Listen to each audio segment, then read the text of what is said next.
السلام عليكم. كل سنة وانتم طيبين. رمضان كريم. أفكركم احنا امبارح ابتدينا نتكلم عن دور الارتفيشال انتليجنس في الميديكال كير. اتكلمنا عن الارتفيشال انتليجنس في الكلينيكال براكتس، الاي اي ابليكيشن في الميديكال كير، اي اي درايفنج كلينيكال ديسيجن سبورت سيستمز. اتكلمنا عن الجينوميك ميديسن والبريسيجن هيلث كير، ازاي الاي اي بيأسيست في الالكترونيك هيلث ريكورد والكلينيكال دوكيومنتيشن، والاي اي درايفن بريدكتيف اناليتكس ان هيلث كير. ان شاء الله النهارده هيبقى هنتكلم عن دور الاي اي في الدراج ديسكفري، هنتكلم عن الابليكيشنز بتاعت الاي اي في الريموت مونيتورنج اند تيلي هيلث، الاثيكال والليجل كونسيدريشن اوف اي اي. هنتكلم كمان عن ال AI ازاي بيأسست البيشنت انجيجمنت، ودور ال AI في الكلينيكال ترايل ديزاين والستادي مانجمنت والبست براكتس، وايه الفيوتشر دايركشن اوف AI in clinical practice. نبتدي مع بعض كده السيشن دي عن ال AI in drug discovery and pharmaceutical research.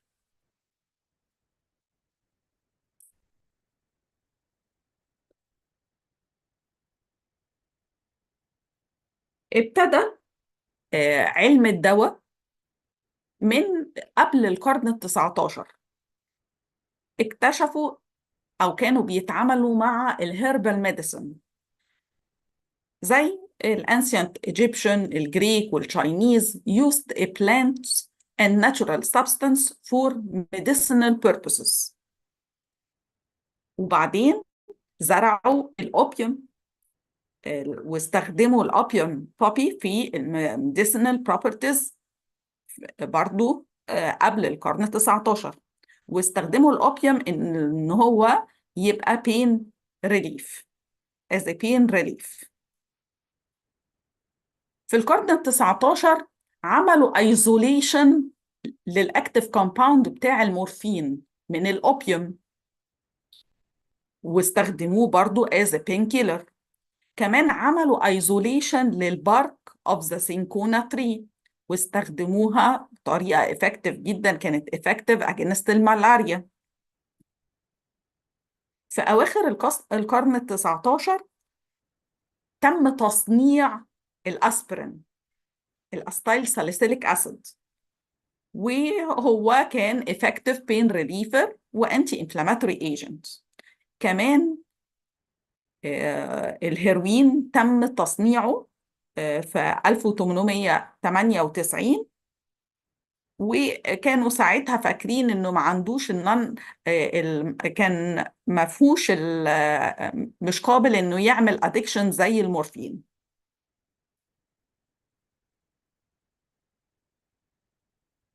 في القرن العشرين تم اكتشاف بقى الانتيبيوتكس، البنسلين، اللي عمل ثورة في مجال الرعاية الصحية.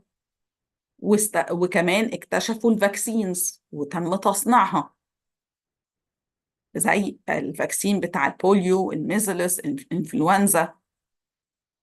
في نص القرن العشرين كمان اكتشفوا سايكوتروبيك دراجز، انتي سايكوتيك دراجز وانتي ديبريسنت دراجز، زي الكلوربرومازين والإيميبرامين. دول عملوا برضو تغيير في المنتل هيلث ديس اوردرز. كمان اكتشفوا الكارديوفاسكولار دراجز وصنعوها، زي البيتا بلوكرز والاي سي اي انهبيتورز. استخدموا بقى البايوتكنولوجي والموليكولر بيولوجي في اواخر القرن العشرين، وأنتجوا الإنسولين. recombinant DNA technology enables the production of human insulin through genetic engineering in bacteria. كمان المونوكلونال antibodies، حصل برضو تطور في المونوكلونال antibodies زي الريتوكسيماب والدراستوزماب. ده برضو استخدموهم targeted therapy في حالات الكانسر والأوتو إميون ديزيزز. في القرن ال21 عملوا الهيومن جينوم بروجكت وأنتج لنا comprehensive map of human genome accelerating the understanding of genetic factor في الديزيز. ووصلنا إن بقى عندنا precision medicine.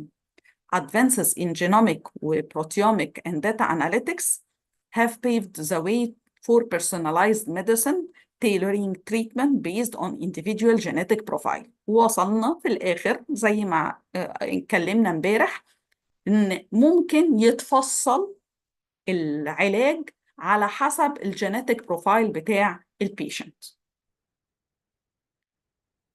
رحلة اكتشاف الدواء بالطريقة العادية كانت بتاخد 12 سنة من أول ما الدواء يتم التعامل معاه في المعامل لغاية لما يوصل لإيد البيشنت. و only 5 in 5,000 of the drug that begin preclinical testing ever make it to human testing, and just one of these 5 is ever approved for human usage. حتى كمان لما الدواء بيحصل له approval وينزل الماركت it could be withdrawn due to safety problem. ممكن كمان يتسحب بسبب مشاكل تخص السيفتي. طيب ايه هي الدراج development process أو traditional drug development process؟ كانت very complex multi-phase journey that a potential new drug must undergo before it reaches the market. The process involves several stages from initial discovery to regulatory approval and commercialization. Typical drug development process كان أول خطوة بنعمل discovery and research. الأوبجكتيف بتاع الخطوة دي أو الستيج دي identify and validate a target for therapeutic intervention. عايز أعرف الدواء بتاعي، بحدد الدواء بتاعي أنا بعمله علشان أعالج إيه. فأنا عايزة أعرف كل التفاصيل، أعمل identification وأحدد كل التفاصيل اللي الدواء دوت المفروض يعالجها أو تفاصيل الديزيز ده. الأكتيفيتيز اللي بتتعمل في الستيج ديت basic research to understand the biology of the target. بعرف الديتيلز البيولوجيكال بروفايل عن التارجت. تاني خطوة hit discovery. high throughput screening to identify the potential compounds. والميديسينال كيمستري to optimize lead compounds. ايه الهيت كومباوند والليد كومباوند؟ الفيرست كومباوند that show activity against a given target بقول عليه هيت كومباوند. والليد ده عبارة عن الكيميكال compounds that show promising potentials that can lead to the development of a new drug as a treatment for a disease. Once إن أنا اكتشفت الليد compound, its chemical structure is used as the starting point for chemical modifications with the objective of discovering compounds with maximal therapeutic benefits. يبقى في الستيج الأولانية اللي هي بتاعت الديسكفري والريسيرش بعمل identification للتارجت، البيولوجيكال تارجت بعرف كل حاجة عنه. رقم 2 الهيت ديسكفري، والهيت اللي هي الكومباوند اللي يدوبك بيبين اي اكتيفيتي اجينست التارجت ده. وبعمل ايدنتيفيكيشن كمان للليد كومباوند اللي هو الكيميكال كومباوند اللي هيبين نتائج كويسه ومعتبره في الديفلوبمنت اوف دراج علشان يعالج الديزيز دوت. تاني ستيج البري كلينيكال ديفلوبمنت. بعمل assessment للsafety and efficacy of the drug في اللابوراتوري والانيمال ستاديز. الاكتيفيتيز بتاعتها بتبقى in vivo and in vitro testing of the lead compound. بجرب الليد كومباوند واعمل عليه التجارب علشان اضمن السيفتي والافكتفنس بتاعه. بس التجارب ديت بتبقى in vitro في تيست تيوبز يعني في المعمل وعلى حيوانات. بدرس كمان الفارماكوكاينetics والفارماكودايناميك ستاديز والتوكسيكولوجي ستاديز تو اسس السيفتي، وبنعمل فورميوليشن ديفلوبمنت. الخطوة الثالثة investigational new drug application، بعمل application علشان اخد البرميشن من الريجولاتوري authorities to test the drug in humans. انا دلوقتي جربته في المعمل على في in vitro and in vivo. طب عايزه اجربه على الهيومنز، طب لازم اخد permission من الاثوريتيز او الريجولاتوري authorities ان انا اجرب الدواء دوت على human. بعمل application للinvestigational new drugs. activity submission of preclinical data and proposed clinical trial plans. بقدم ريبورت عن preclinical data اللي عملتها in vivo in vitro and proposed clinical trial plans. approval from regulatory agency. أنا مستنية أخد approval من regulatory agency اللي هم زي ال FDA. clinical development. أخدت الابروفال من الريجولاتوري ايجنسي. طيب هعمل clinical development أو الكلينيكال ترايلز. الكلينيكال ترايلز ديت عبارة عن 3 فيزز. الأوبجكتيفز بتاعتها الكلينيكال ترايل إن أنا أجرب الدواء على الهيومن علشان أقيم السيفتي، الإفيكاسي والأوبتيمال دوزج على الإنسان. طيب أنا محتاجة متطوعين علشان أجرب عليهم الكلينيكال ترايلز ديت.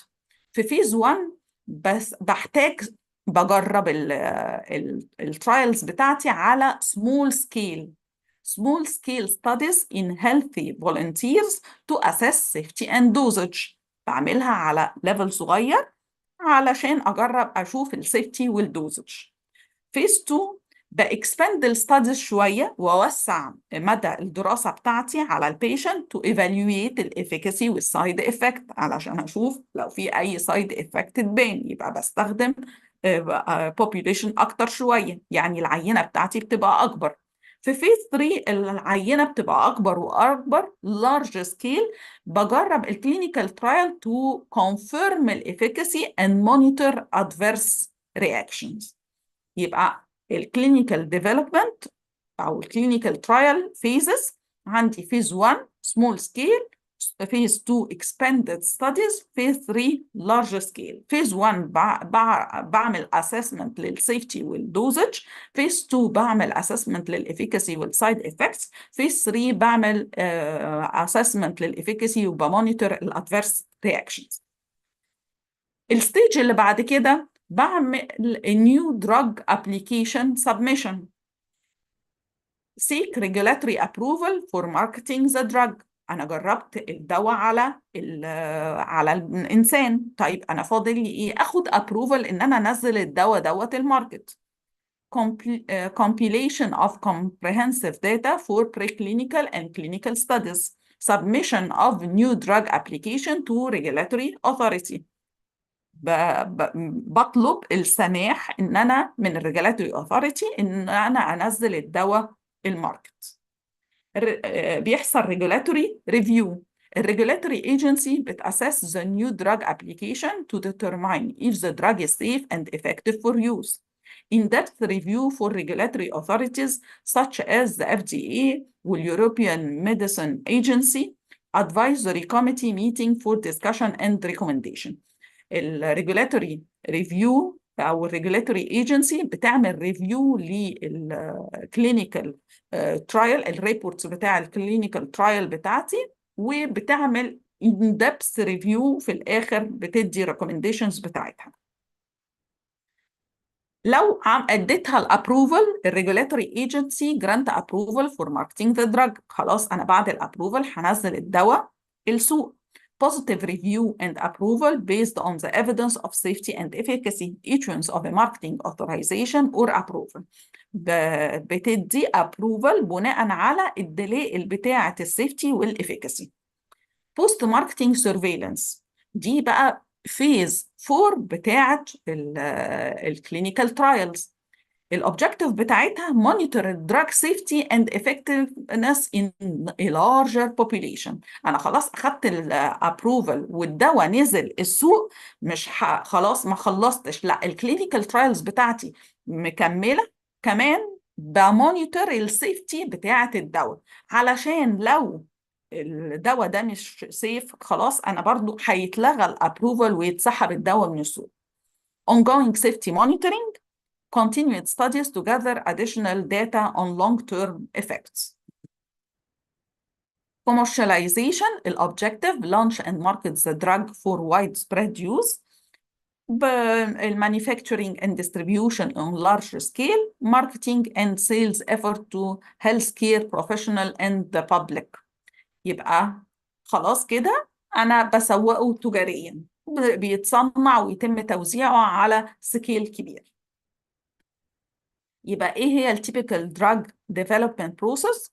ديسكفري اند ريسيرش، اللي انا بعرف بايدنتيفاي فيها التارجت والهيت والكومباوند والليد كومباوند. بري كلينيكال ديفلوبمنت، انفستيجيشنال نيو دراج ابليكيشن، كلينيكال ديفلوبمنت فيز 1 و 2 و 3، النيو دراج ابليكيشن سبمشن، ريجولاتوري ريفيو، ابروفال، بوست ماركتنج سيرفيلانس اللي هي فيز 4 كلينيكالي، وكوميرشاليزيشن. طيب ايه التشالنجز في التراديشنال دراج ديفلوبمنت؟ Traditional drug development faces various challenges that contribute to high costs, lengthy timelines, and a high attrition rate of potential drug candidates. التشالنجز رقم واحد high development costs. Developing a new drug for discovering to market is an expensive process. The costs include research and development, preclinical and clinical trials, regulatory compliance, and manufacturing. Many promising drug candidates may be abandoned due to financial constraints. طبعا زي ما انتم شفتوا البروسيس اللي احنا اتكلمنا فيها العشرة ستيج او الستيج بتاعت الدراج ديفلوبمنت مكلفة جدا، ولدرجة ان في ادوية معتبرة في الإفكت بتاعها ما بتكملش الريسيرش أو البروسيس بتاعتها بسبب financial constraint. Lengthy development timelines. The drug development process is time consuming, often taking more than a decade from discovery to market launch. احنا زي ما قلنا بتاخد لها على الأقل 12 سنة. Delays in clinical trials, regulatory approval, and other stage contribute to the extended timelines, limiting the rapid availability of new treatments. Low success rates. A significant number of compound fails at various stages of development. Many promising compounds do not demonstrate the expected efficacy or safety in clinical trials, leading to their discontinuation.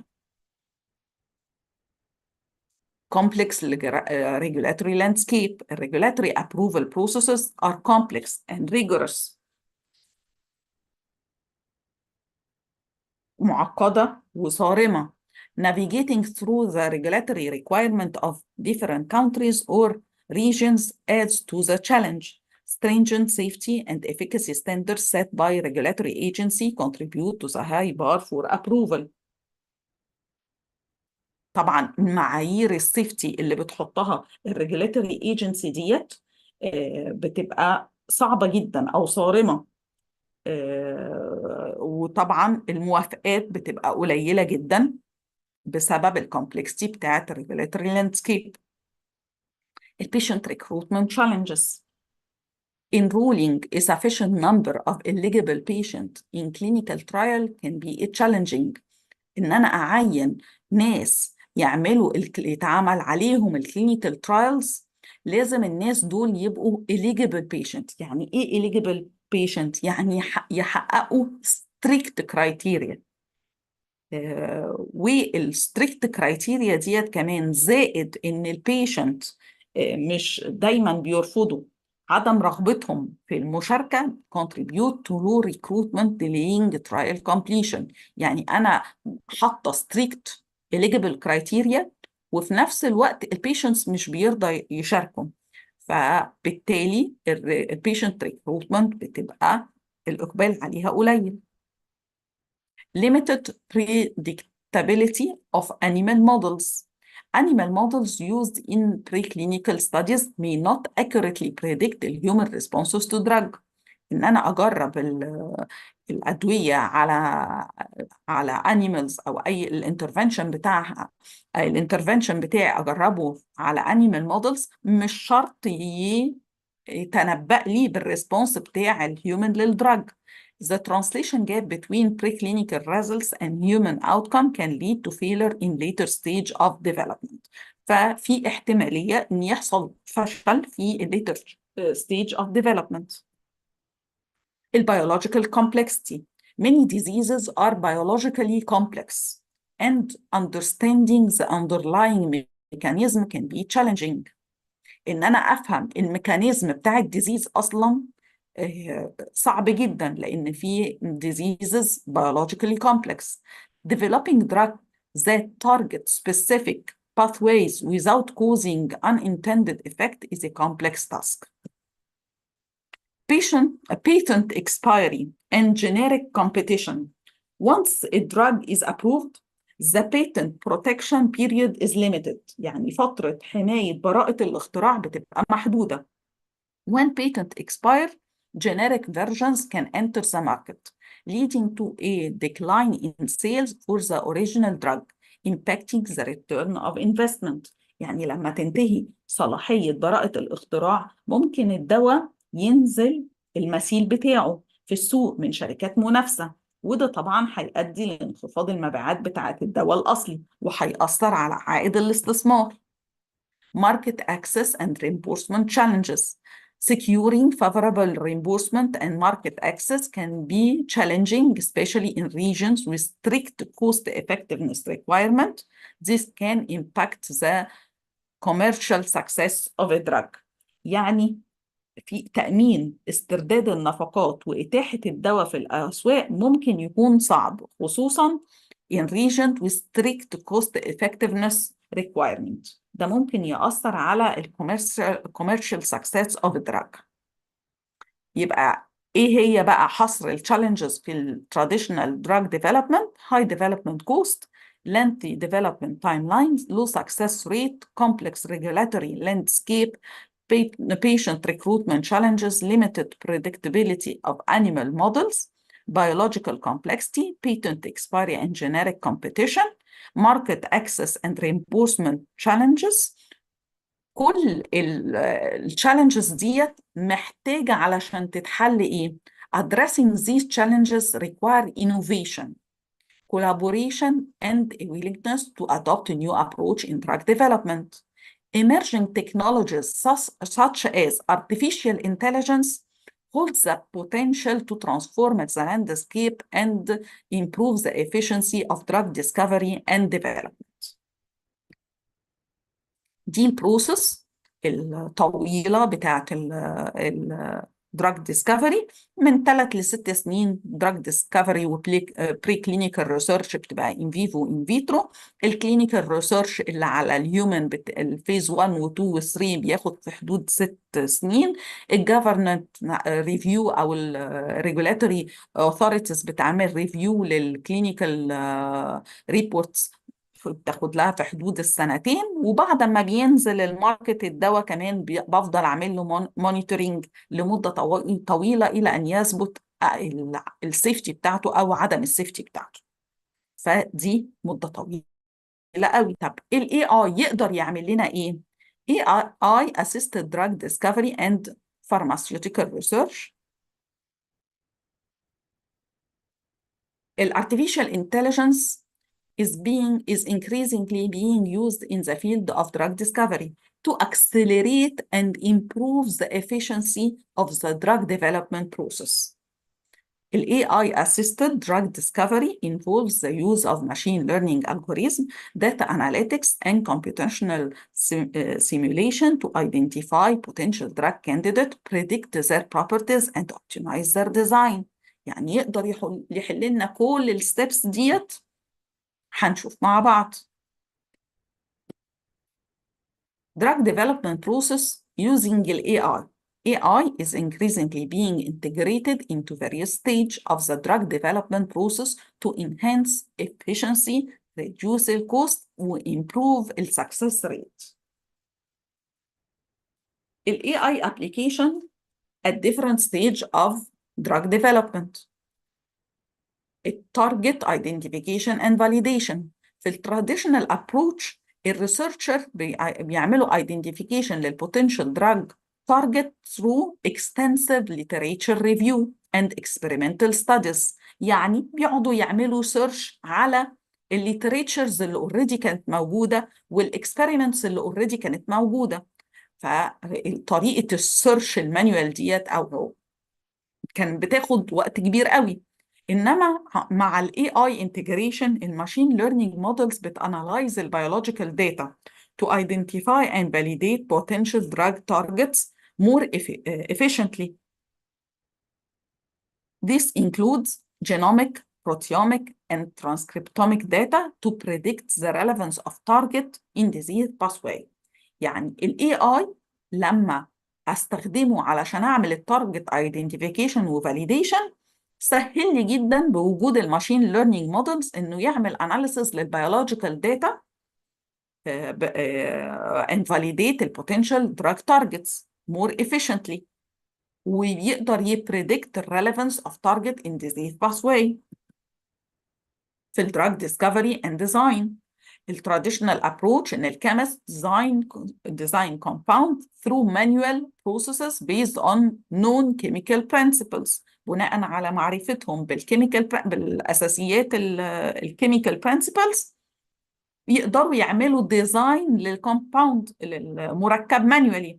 طب الاي اي بيعمل ايه؟ generative models and deep learning algorithm analyze chemical structures, predict their properties and design novel compounds with desired characteristic. الاي اي يقدر يعمل analysis للchemical structure ويبريدكت البروبرتيز بتاعته ويعمل ديزاين لنوفل compound with desired characteristic.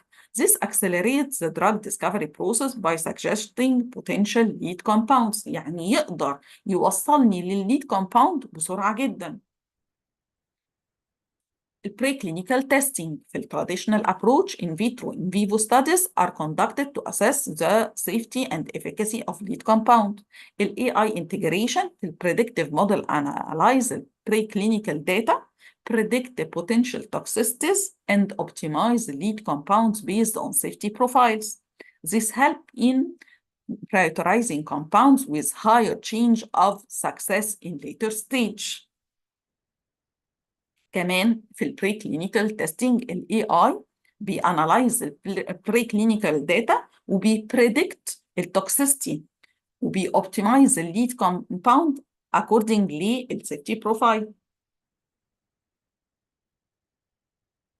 في الكلينيكال ترايل اوبتمايزيشن التراديشنال ابروتش بتاعتها كان الكلينيكال ترايل ديزاين ار بيزد اون هيستوريكال داتا and traditional statistical methods. انما بالاي اي انتجريشن الماشين ليرنينج algorithm بتوبتمايز الكلينيكال ترايل ديزاينز by analyzing diverse data set, predicting البيشنت recruitment rate بتpredict الريت بتاع البيشنت recruitment, identifying suitable biomarkers and involving patient stratification. This enhances the efficiency and success rates of clinical trial. Patient recruitment.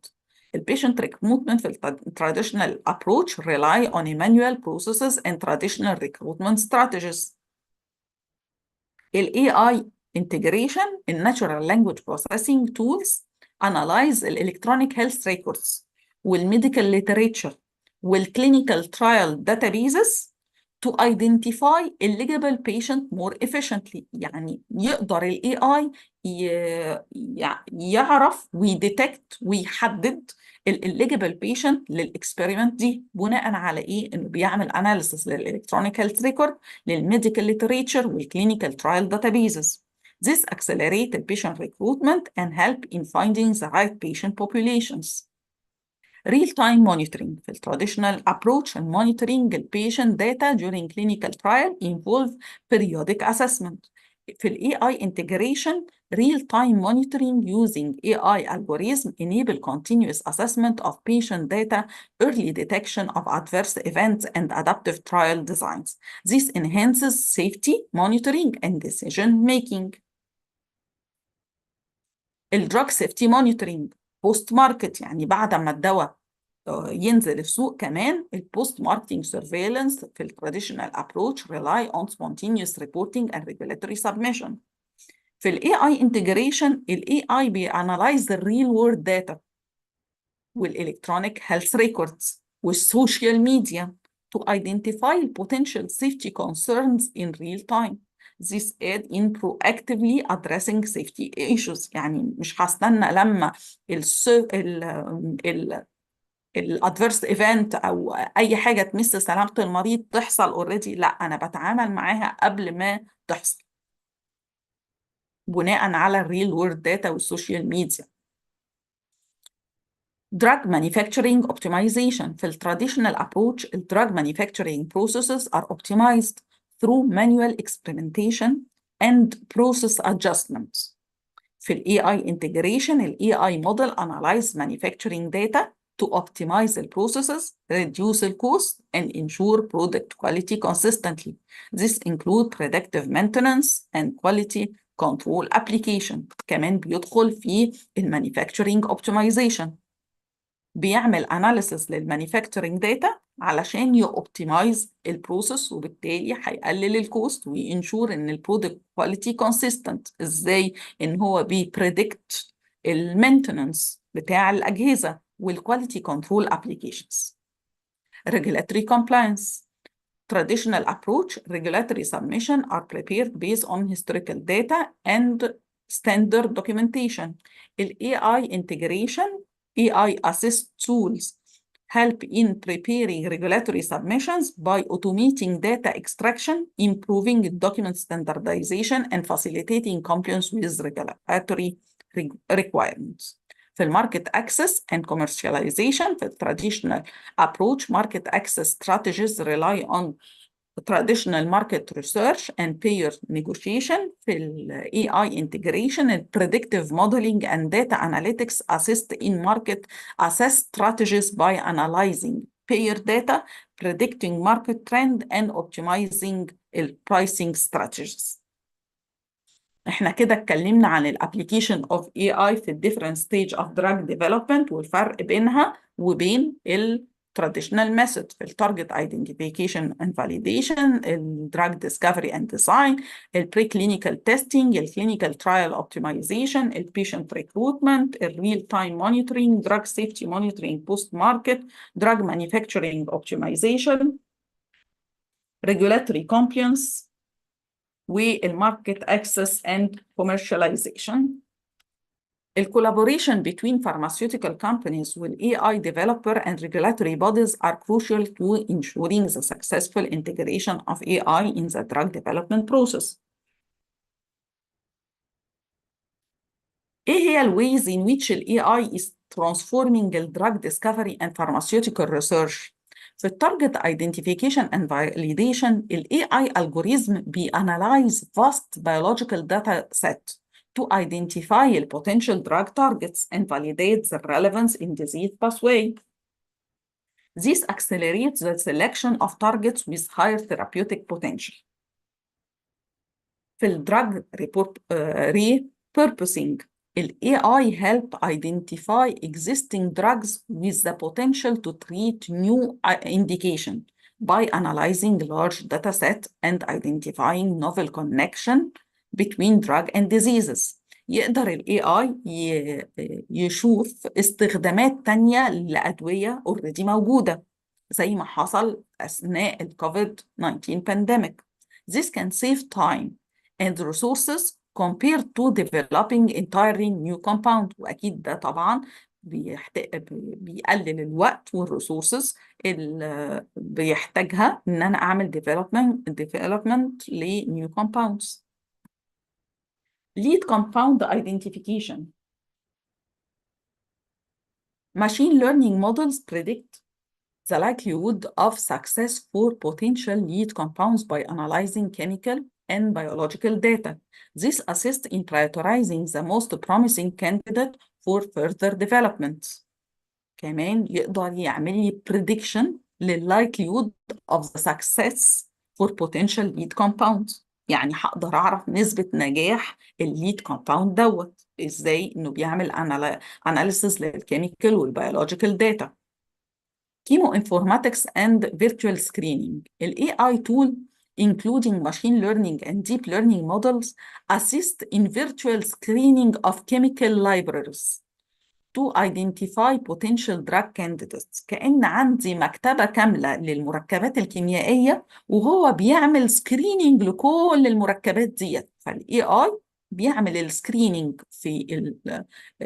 للمركبات الكيميائية كلها virtually والسكرينينج بيتعمل بسرعة جدا. This accelerates the identification of compound with the desired properties.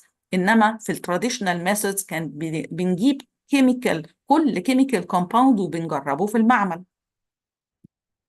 وبنشوف الإفكت بتاعه. الفارماكوكاينetics and toxicology prediction. ال AI algorithm predict the pharmacokinetics properties and potential toxicities of drug candidates. This help in selecting compounds with optimal absorption, distribution, metabolism, excretion properties, and safety profiles.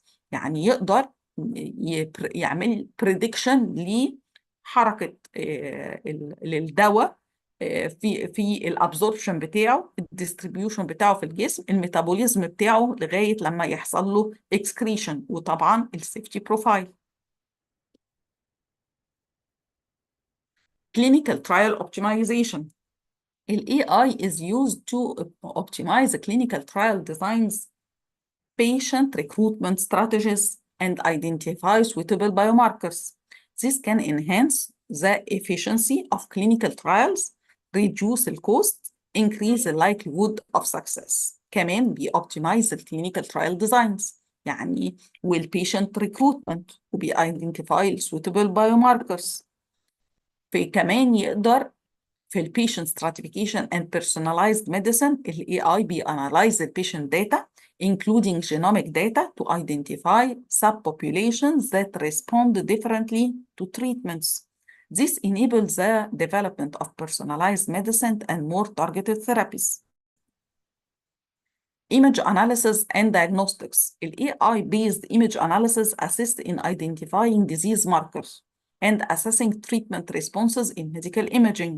This is particularly relevant in fields such as oncology, where imaging play a crucial role in diagnosis and monitoring. In natural language processing for literature review, the AI-driven natural language processing tool assists researchers in reviewing vast amount of scientific literature quickly. يعني يقدر يعمل review للليتريتشر بسرعة كبيرة قوي.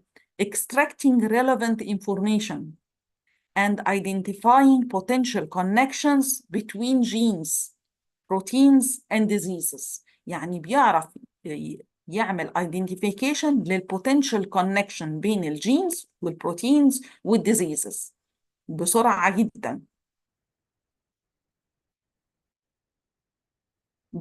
Generative chemistry model.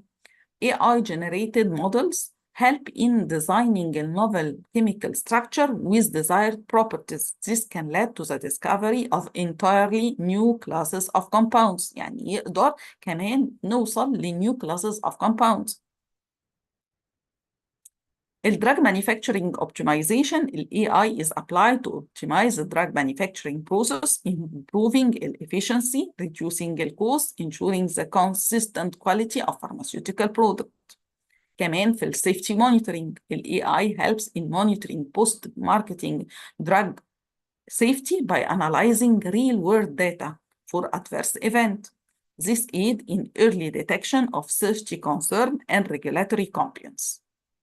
يبقى ال AI بيدخل ازاي في الديسكفري والفارماسيوتيكال ريسيرش، في التارجت ايدنتيفيكيشن اند فاليديشن، دراج ريبurposing، lead compound identification, chemoinformatics and virtual screening, pharmacokinetics and toxicology prediction, clinical trial optimization, patient stratification and personalized medicine, image analysis and diagnostic, natural language processing عشان بتعمل literature review, generative chemistry models في drug manufacturing optimization والdrug safety monitoring. The integration of AI in drug discovery and pharmaceutical research has the potential to significantly reduce development timeline, enhance success rate, and bring innovative therapies to market more efficiently.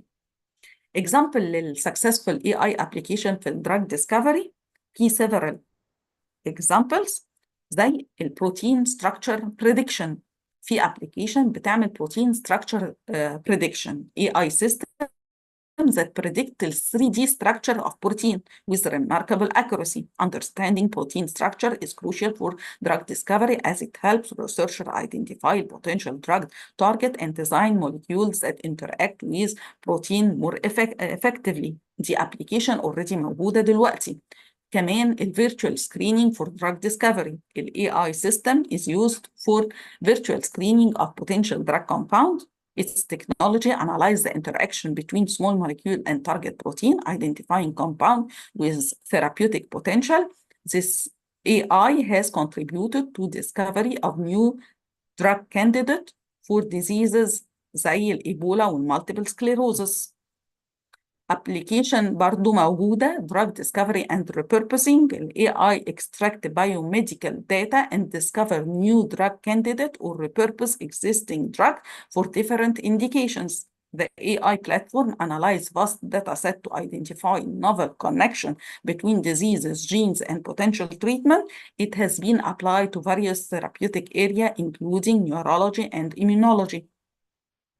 كمان generative chemistry model for drug discovery. AI is employed to generate novel chemical structure for drug candidate. Generative model use the deep learning to design molecule with desired properties, accelerating the drug discovery process. This AI has applied this approach to identify potential candidate for various diseases, including cancer and fibrosis.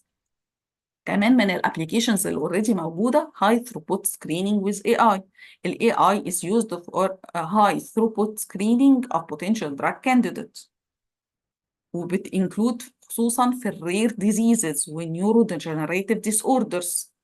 كمان AI driven drug design. ال AI is used to design and optimize the drug candidate. البلاتفورم ده combine computational models with experimental data to predict the properties or potential drugs. This AI has been involved in project targeting cancer, inflammation, and metabolic disorders. Predictive model for drug development. The AI is employed to create predictive model for drug development. Data mining and knowledge extraction. The AI is used to extract scientific literature, clinical trial data, and other sources for relevant information. بيستخدم في الأونكولوجي والثيرابيوتيك areas. دي الإكزامبلز بتاعت السكسسفul AI application اللي already موجودة دلوقتي. This example showcase the versatility اللي هي براعة ال AI in drug discovery, ranging from predicting protein structure to generating novel drug candidate and optimizing the drug development process. Continued advancement in AI technologies are expected to further impact the efficiency and success rate of drug discovery efforts. احنا اتكلمنا باختصار عن الدراج ديفلوبمنت بروسيس بالطريقه التراديشنال والتشالنجز بتاعتها. اتكلمنا عن استخدامات الاي اي في الدراج ديسكفري بروسيس وازاي طورت في الدراج ديسكفري بروسيس بين الطريقه التراديشنال وباستخدام الاي اي، وشفنا اكزامبلز اوريدي موجوده في السوق ل AI systems موجودة في الدراج ديسكفري بروسيس. في حد عنده أي حاجة مش واضحة؟ أشكر حضراتكم وأستأذنكم في دقيقة عشان نبتدي السيشن اللي بعدها. شكرا.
مساء الخير. نكمل مع حضراتكم ال AI application in remote monitoring and telehealth.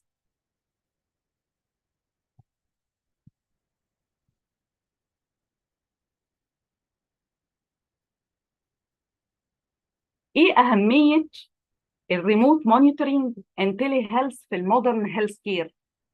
Remote monitoring and telehealth play a crucial role in modern healthcare, offering numerous benefits and addressing various challenges in the healthcare system.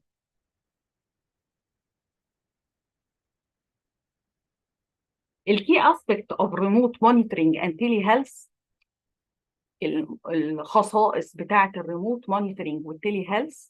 أول حاجة increase the access to health care، بتزود إتاحة الهيلث كير. Remote monitoring and telehealth technologies enable patients to access healthcare services without geographical constraint. This is especially valuable for individuals in rural or underserved area who may have limited access to healthcare facilities. The continuity of care. A patient with chronic conditions or those in need of regular checkup، اللي محتاجين regular checkup على طول، can receive a continuous care through remote monitoring. يقدروا ياخدوا السيرفيس بتاعتها عن طريق الخدمة المتابعة عن بعد. This helps maintain consistent communication between healthcare providers and patients, leading to better management of chronic diseases. Early detection and prevention. Remote monitoring allows healthcare providers to collect real-time data on patient health. يعني بتجمع الداتا في وقتها اللي بخصوص صحة الإنسان، صحة المريض. Facilitating early detection of potential issues، وأقدر أتعامل معاها بطريقة proactive.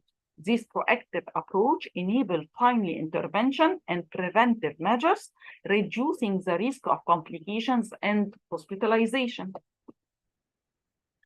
Improved patient engagement. Telehealth platforms encourage active patient participation in their health care. Patients can access their health information, monitor vital signs, and communicate with healthcare professionals, leading to increased engagement and a sense of empowerment. Reduction of healthcare costs. Telehealth services can result in cost saving for both patients and healthcare providers by avoiding unnecessary hospital visits, reducing travel expenses, and preventing hospital readmission through continuous monitoring. Overall, healthcare costs can be reduced. Enhanced access to specialist consultation. Telehealth facilitates virtual consultation with specialists, regardless of geographical distance. This is particularly beneficial for patients who may have limited access to certain medical specialties in their local area. Quicker response to emergencies. The remote monitoring allows healthcare provider to respond quickly for emergencies or changes in a patient's condition. Early detection of critical issues can lead to prompt intervention, potentially saving lives and reducing the severity of health crisis. Flexibility and convenience. Telehealth services offer flexibility in scheduling appointments and provide the convenience of accessing health care from the comfort of one's home. يعني كل واحد مرتاح في مكانه في بيته يقدر إنه يحجز ويبقى الخدمة متاحة ليه. This is especially beneficial for patients with mobility issues, busy schedule, or those who live in remote areas. Pandemic preparedness. The COVID-19 pandemic highlighted the importance of telehealth in maintaining healthcare services while minimizing the risk of virus transmission.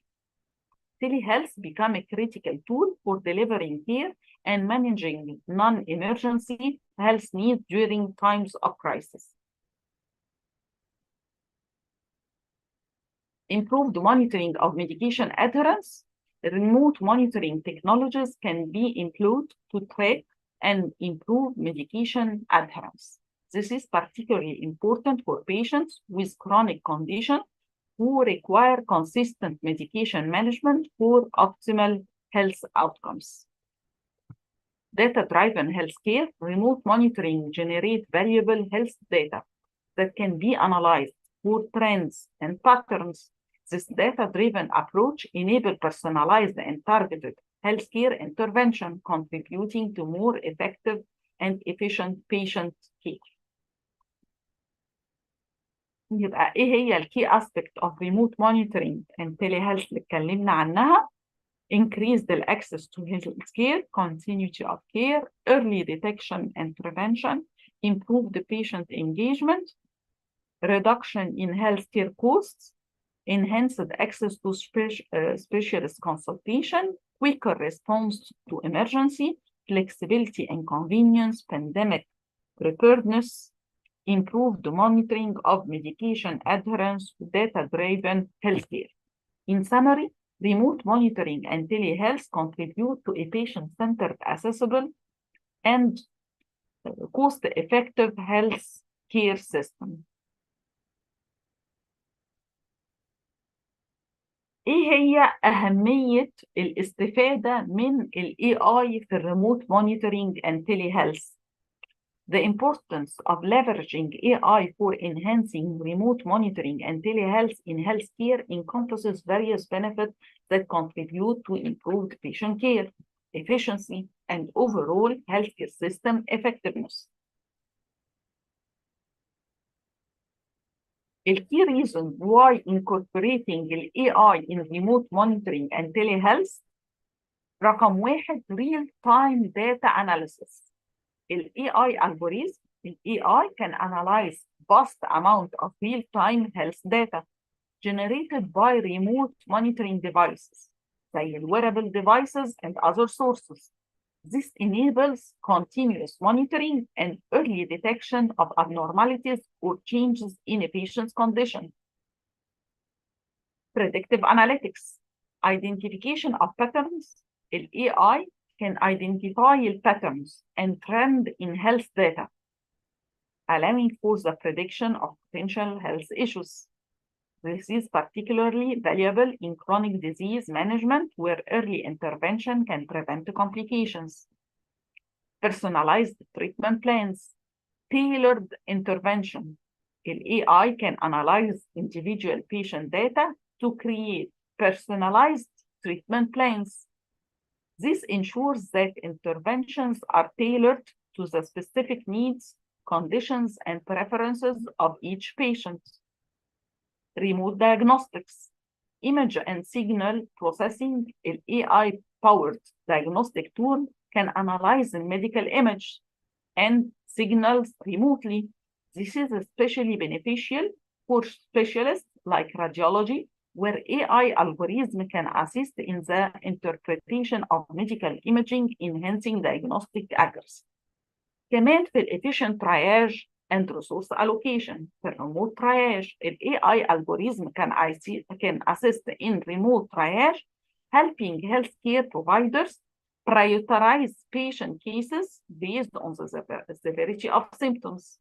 This ensures that resources are allocated efficiently, especially in emergency situations. Continuous monitoring of vital signs. Wearable technology, AI facilitates the integration of wearable devices that continuously monitor vital signs. These devices can detect deviation from normal ranges and alert healthcare provider in real time. Automation of routine tasks. Administrative efficiency. ال AI كمان can automate routine administrative tasks زي appointment scheduling, data entry, allowing healthcare professionals to focus more on patient care. Enhanced teleconsultation. Natural language processing capabilities in AI enable more natural and interactive teleconsultations. The AI-powered chatbot or virtual assistant can help gather patient information and provide initial guidance. Remote medication management, adherence monitoring. AI can assist in monitoring medication adherence through smart pill dispensers and reminders. This improves medication management, especially for patients with chronic conditions. Patient security and privacy. The secure data transmission. AI technologies can contribute to ensuring the security and privacy of patient data during remote monitoring and telehealth interactions. Robust encryption and authentication measures help protect sensitive health information. فقلنا حتى التشفير ولو ما انا اتبع authentication measures هتعمل لي protection للsensitive health information. Continuous learning and improvement. In machine learning, the AI system can continuously learn from new data, improving their diagnostic and predictive capability over time. حتى الماشين ليرنينج بيستفيد من النيو داتا ان هو بيزود الكابابيلتيز بتاعته over time.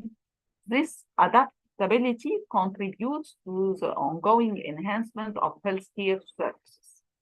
يبقى key reasons why incorporating AI in remote monitoring and telehealth: real-time data analysis, predictive analytics, personalized treatment plans, remote diagnostic, efficient triage and resource allocation, continuous monitoring للvital signs, automation للroutine tasks, enhanced teleconsultation, remote medication management, data security and privacy, وفي الآخر continuous learning and improvement.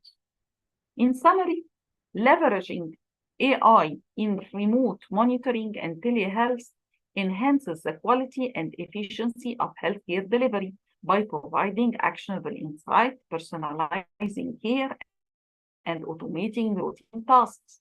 AI contribute to a more patient-centric, accessible, and effective healthcare system. AI technology continues to advance. The role of AI in remote healthcare is expected to grow, offering new possibilities for improving patient outcomes and overall health system performance. ايه الرول of AI in remote monitoring؟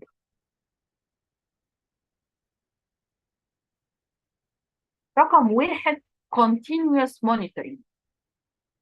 الريموت مونيتورنج او الويرابل ديفايس بتقيس continuously، فانا هيبقى عندي continuous monitoring. The AI is integrated into wearable devices such as smartwatch and fitness tracker to continuously monitor vital signs and health metrics. These devices provide real-time data on heart rate, blood pressure, activity levels, and more. Enhanced data collection and analysis. The AI algorithm embedded in wearable devices can collect a vast amount of data, including the heart rate, with blood pressure, oxygen level, activity level, sleep patterns. These data points are continuously analyzed to detect any anomalies or patterns that may indicate potential health problems. يبقى نقدر من خلال الويرابل ديفايسز اتابع continuously باستمرار البيشنت علشان اعمل ديتكشن لاي حاجه ممكن تحصل. By utilizing machine learning and deep learning technique, AI can process this data efficiently and provide valuable insight to healthcare providers. Real-time health monitoring. One of the key advantages of AI in remote monitoring is its ability to provide real-time health monitoring. Wearable devices equipped with AI algorithms can instantly alert both patients and healthcare professionals. تبعت alarm للpatients أو للhealthcare professionals about any concerning changes in vital signs or health parameters. This proactive approach enables early intervention and timely medical assistance ultimately improving the patient outcomes. Personalized healthcare كمان بتساعدني إن يبقى عندي personalized healthcare. ال AI-powered remote monitoring allows for personalized healthcare solution tailored to individual needs. By analyzing the data collected for wearable devices, the AI can create personalized health profiles for users, taking into account their unique characteristics and medical history. This personalized approach enables healthcare providers to offer targeted interventions and treatment plans that are specific to each patient. يعني يقدر يتعمل treatment plan متفصلة على كل patient على حسب اليونيك characteristics والميديكال هيستوري بتاعه.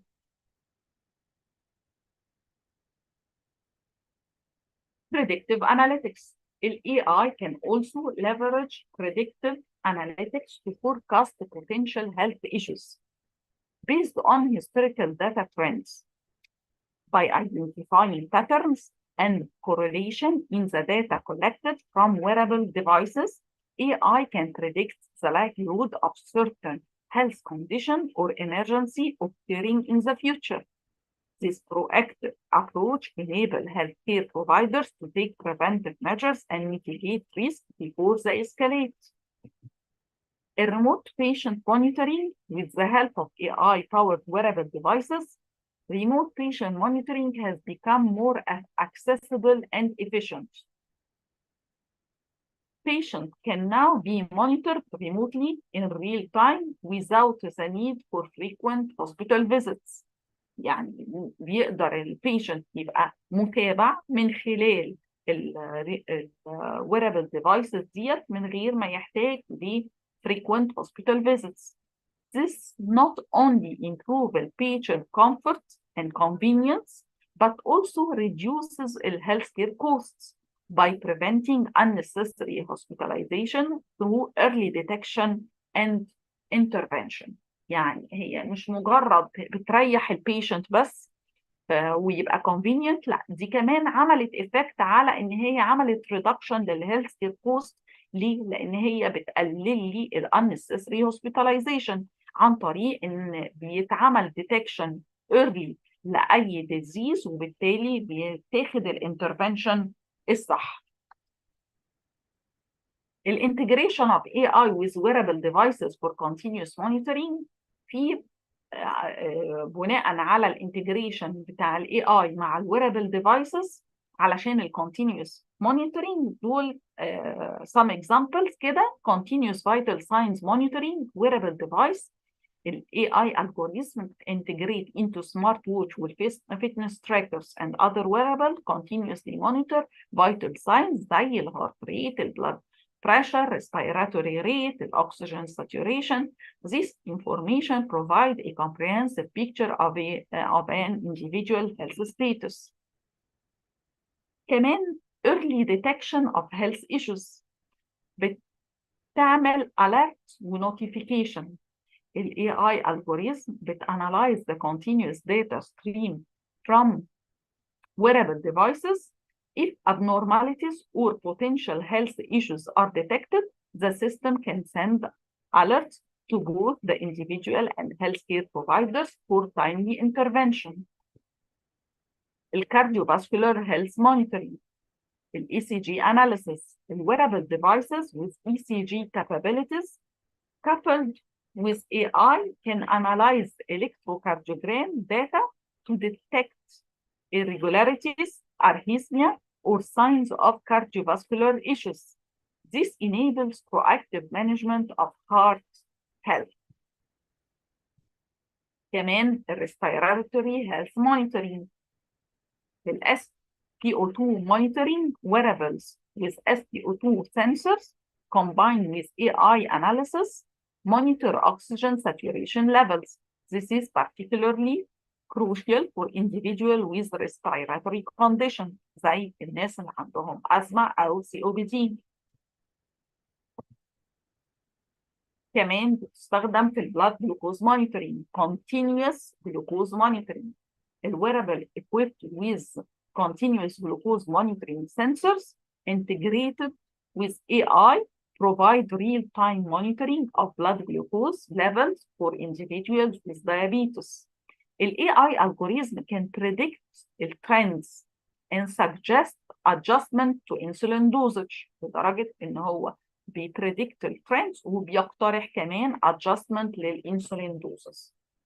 كمان في sleep tracking and analysis, sleep quality assessment, wearables with sleep tracking capability enhanced by AI, they analyze the sleep patterns and provide insight into sleep quality.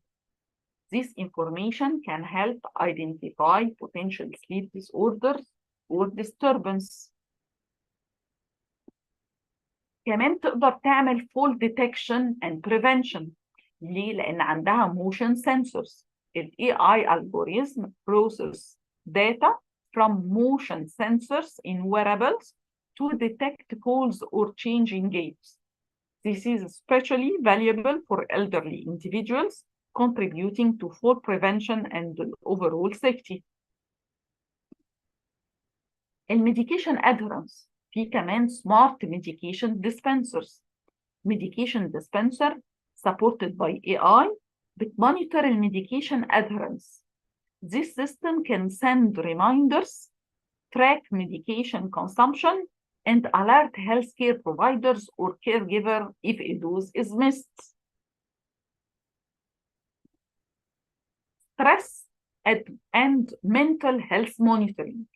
بيعمل analysis للbehavior, behavioral analysis, wearables with biometric sensors and AI analyze physiological and behavioral data to assess stress level. عايز يعرف يعمل assessment للstress level. This technology can provide insight into mental health and suggest stress management strategies. The remote rehabilitation, movement analysis, wearables combined with AI-driven movement analysis assist in remote rehabilitation. These systems can guide individuals through exercises, monitor progress, and provide real-time feedback. في chronic disease management, بتعمل personalization للinterventions. ال AI contribute to the development of personalized interventions based on continuous monitoring data. This is particularly valuable for managing chronic conditions such as hypertension, diabetes, and heart disease. The integration of AI with wearable devices or continuous monitoring, examples بتاعتها continuous vital signs monitoring, early detection of health issue, cardiovascular health monitoring, respiratory health monitoring, blood glucose monitoring, sleep tracking and analysis, fall detection and prevention, medication adherence, stress and mental health monitoring, remote rehabilitation, وchronic disease management. ديت areas اللي ممكن wearable device بتعمل monitoring continuously vital signs, early detection للhealth issue, cardiovascular monitoring, respiratory monitoring, blood glucose, sleep tracking, fall detection, medication adherence, stress, rehabilitation, chronic disease management. نرجع تاني للرول of AI في الريموت مونيتورنج. احنا اتكلمنا عن الكونتينيوس مونيتورنج. رقم 2 الرول of AI in remote monitoring remote diagnostics. يعني ممكن يتم التشخيص عن بعد. Image analysis. ال AI employed in remote diagnostics by analyzing the medical image such as X-ray and MRIs. AI algorithm can assist healthcare professionals in interpreting this image, providing diagnostic support even in remote locations. في successful application of AI in diagnosing conditions remotely في radiology and imaging. ال AI في radiological interpretation, AI algorithm has been successful in analyzing medical images such as X-ray, CT scan, and MRI. Remote monitoring using AI contribute to assist radiologists in identifying abnormalities, tumors, fracture, and other conditions, leading to quicker and more accurate diagnosis. في dermatology, skin condition analysis. The AI-powered tool can analyze images of skin condition uploaded by patient. يعني لو البيشنت باعت images of skin condition يقدر يعمل لها analysis. Remote monitoring using AI and dermatology applications contribute to help in the early diagnosis of skin disorders, providing insight and recommendation for further evaluation. كمان في ophthalmology, AI for eye diseases. The AI is used to detect eye diseases by analyzing retinal images.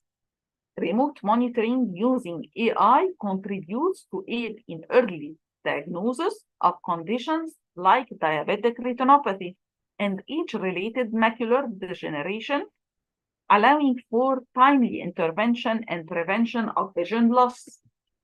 كمان في الباثولوجي. The pathology analysis. The AI assists pathologists in analyzing pathology slides. Remote monitoring using AI contribute to identify patterns and anomalies in tissue samples, help in the diagnosis of cancer, infectious diseases, and other pathological conditions. كمان في الكارديولوجي, ECG and heart condition. The AI algorithm analyze the ECG to detect irregularities in heart rate and identify signs of cardiac conditions. Remote monitoring using AI contributes to the early diagnosis of heart-related issues. كمان في pulmonary function analysis. AI application analyze pulmonary function tests and respiratory data to detect conditions such as chronic obstructive pulmonary diseases and asthma.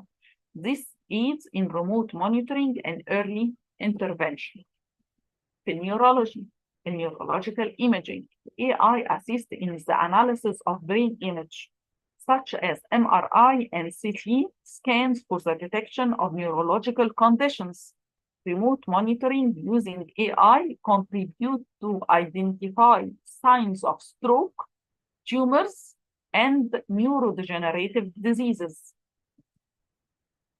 كمان AI for endoscopy analysis. The AI application analyze endoscopic image to detect abnormalities in the digestive system. Remote monitoring using AI contributes to aid in the diagnosis of conditions like gastrointestinal cancers and inflammatory bowel diseases. A remote monitoring of chronic diseases. AI for chronic disease management.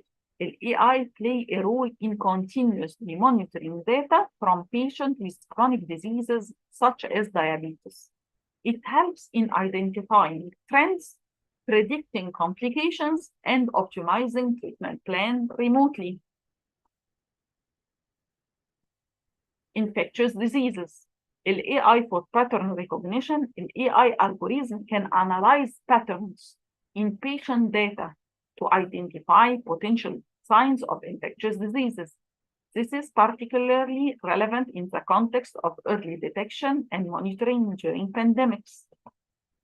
في mental health, the AI-powered mental health assessment. The AI application assesses mental health through natural language processing and sentiment analysis. Remote monitoring using the AI contribute to help in screening for conditions like depression, anxiety, and other mental health disorders. Remote triage. The AI assisted triage systems. ال AI powered chatbot and triage system help assess symptoms remotely, guiding individual to appropriate levels of care based on the severity of their symptoms. Remote ECG monitoring. ال AI algorithm analyze the remote ECG data, identifying irregularity of sign of cardiac issues. This is particularly valuable for patients with cardiovascular condition who need continuous monitoring. يبقى دي الابليكيشن في ال AI in diagnosing condition remotely.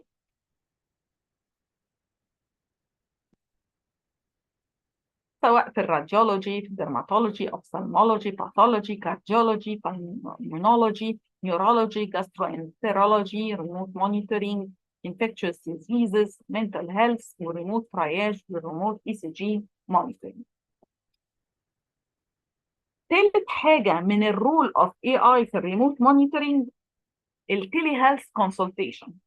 أول حاجة كانت الكونتينيوس مونيتورنج، تاني حاجة الريموت دايجنوستكس، وتالت حاجة تيلي هيلث كونسلتيشن. يعني ال AI في الريموت مونيتورنج دوره أهم دور ليه إن هو بيعمل كونتينيوس مونيتورنج لحالات كتير. وتاني حاجة بيقدر يعمل دايجنوسس عن بعد. وكمان التيلي هيلث كونسلتيشن هنتكلم عن الناتشورال لانجوج بروسيسنج. ال AI particularly in natural language processing enhances the efficiency of telehealth consultation. ايه هي الابليكيشنز of AI في التيلي هيلث؟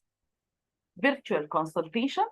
AI powered virtual consultation, virtual assistant use natural language processing to interact with patients, gather information about symptoms, and provide preliminary guidance. They can schedule appointments and answer basic healthcare queries. Remote rehabilitation and physical therapy. كمان في virtual rehabilitation platform, ال AI-based platforms guide patients through virtual exercises and rehabilitation programs. This system use computer vision to assess movement and provide real-time feedback, enhancing remote physical therapy. الكمبيوتر فيجن بتقدر تقيم حركة البيشنت وتديله فيدباك ازاي يعمل العلاج الطبيعي بتاعه بطريقة صح. التيلي ستروك سيرفيسز. ال AI for stroke assessment. In telestroke scenarios, AI assists in assessing stroke symptoms remotely. Algorithm can analyze the facial features, speech patterns, and other indicators to help healthcare providers make rapid decisions for stroke patients. يبقى كمان التيلي consultation تقدر تعمل assessment للستروك symptoms remotely عن طريق انها بتانلايز الفيشيال فيتشر، السبيتش باترن والاذر indicators to help provider making rapid decision for stroke patient. التيلي ICU intensive care unit monitoring. AI surveillance in remote ICU setting. AI surveillance system continuously monitor patient data, alerting healthcare team to critical changes in condition. وبيبعت alarm للhealthcare team لو في أي critical change. This enables timely intervention and reduces the need for constant bedside presence. Telemonitoring for pregnancy. كمان في ال AI maternal health monitoring. ال AI application monitoring maternal health during pregnancy, analyzing data from wearable devices to provide insights into fetal health, detect potential complications, and offer guidance to expectant mothers. يبقى دي ال application of AI in telehealth. ال virtual consultation, remote rehabilitation and physical therapy, والتيلي ستروك سيرفيسز والتيلي اي سي يو والتيلي مونيتورنج فور بريجنانسي. احنا اتكلمنا عن ديت الرول اوف اي اي ان ريموت مونيتورنج. رقم 1 كانت الكونتينيوس مونيتورنج، رقم 2 ريموت دايجنوستيك، رقم 3 التيلي هيلث كونسلتيشن. اتكلمنا من بدايه السيشن عن الاسبكت بتاعت الريموت مونيتورنج، الكي ريزون ليه انا بدخل الاي اي في الريموت مونيتورنج، والرول اوف اي اي ان ريموت مونيتورنج. لو في حد عنده اي اسئله اشكر حضراتكم، ميرسي خالص. ممكن دقيقه برضو ونبتدي السيشن اللي بعدها. اشكركم.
مساء الخير.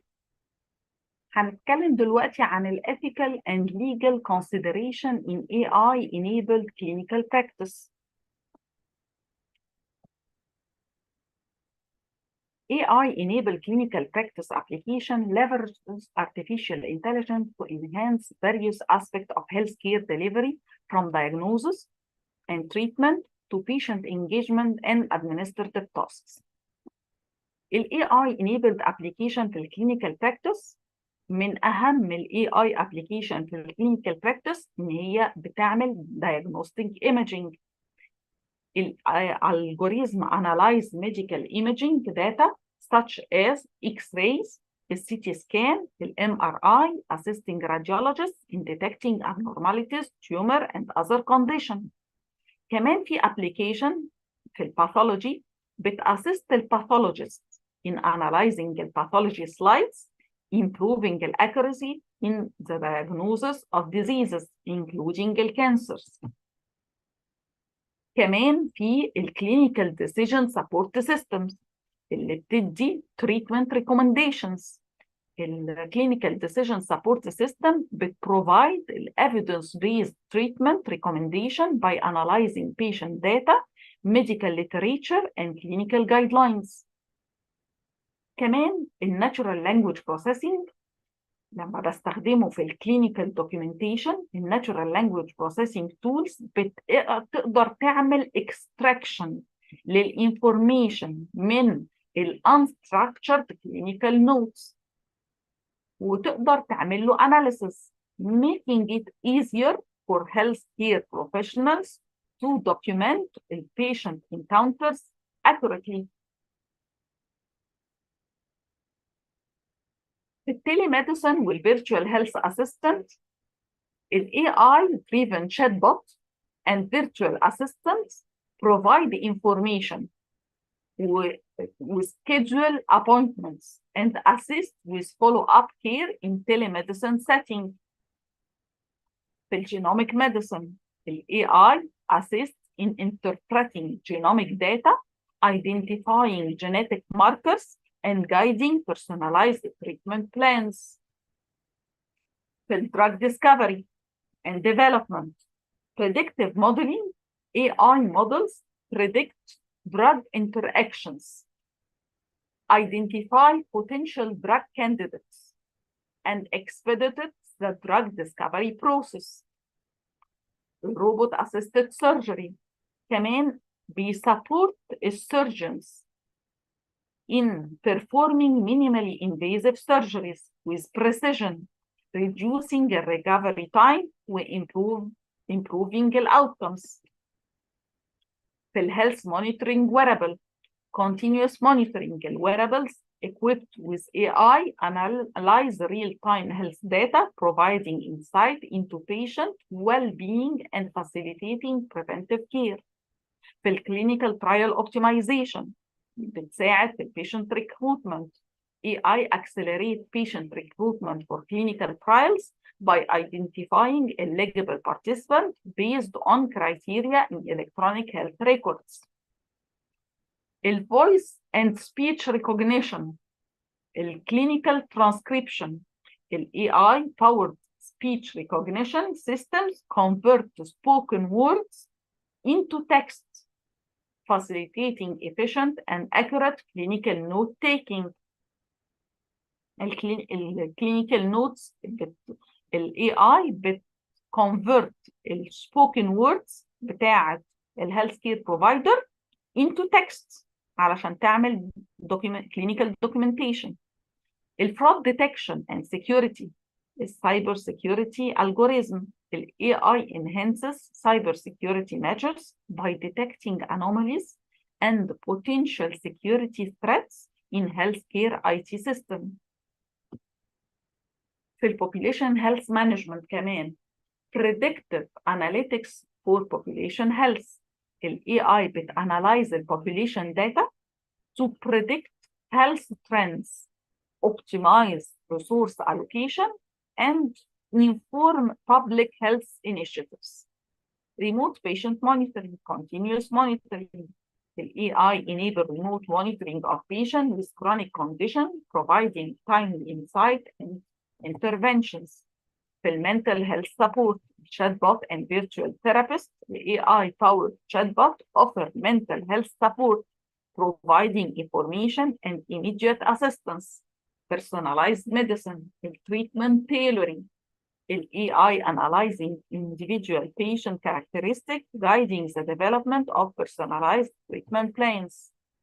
في infection control, AI models predict and monitor the spread of infections within healthcare settings, supporting proactive infection control measures. في medical adherence monitoring, AI help monitor and improve medication adherence by analyzing patient behavior and providing reminders. في operational efficiency resource optimization, AI streamline administrative tasks, optimizes workflow, and enhance operational efficiency in healthcare organization.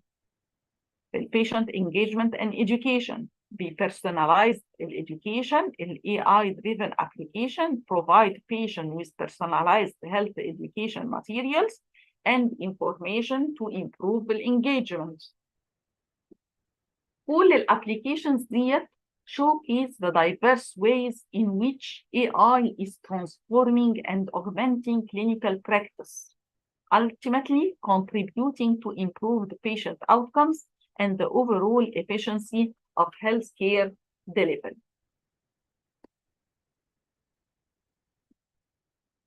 ال AI application دخل في كل مجالات الكلينيكال براكتس زي ما شفنا في الدايجنوستيك ايميجينج، في الباثولوجي، في الكلينيكال ديسيجن سبورت سيستم، الناتشورال لانجويج بروسيسنج، التيليميديسن والفيرتشوال هيلث اسيستنت، الجينوميك ميديسن، في الديسكفري دراج ديسكفري اند ديفلوبمنت، والروبوت اسيستد سيرجري، والهيلث مونيتورنج ويرابل، والكلينيكال ترايل اوبتمايزيشن، في الفويس اند سبيتش ريكوجنيشن، الفرود ديتكشن اند سكيورتي، population health management، remote patient monitoring، المنتل health support، البرسوناليزد ميديسن، وكمان في الانفكشن كنترول والميديكيشن ادهرنس والاوبريشنال efficiency والبيشنت انجيجمنت اند education. كل ديت مجالات دخل فيها الاي اي في الكلينيكال براكتس. طب ايه الريسك اللي الاي اي ده ممكن يمثله لي في الهيلث كير او في الكلينيكال براكتس؟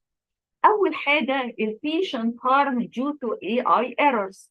هو الاي اي ده مش ممكن يعمل اخطاء despite continuous advances in data availability and machine learning.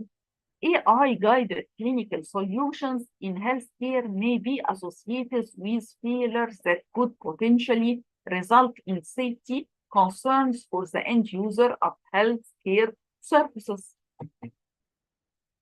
This AI algorithm error can lead, for example, to false negative or false positive أو imprecise diagnosis.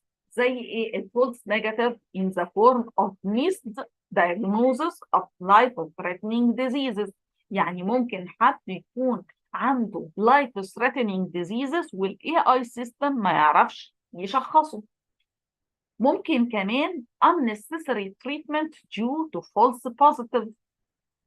يعني مثلا patient أو بني آدم healthy person واديته أدوية وعالجته من ديزيز هو مش عنده بس تم تشخيصه بالغلط عن طريق ال AI algorithm.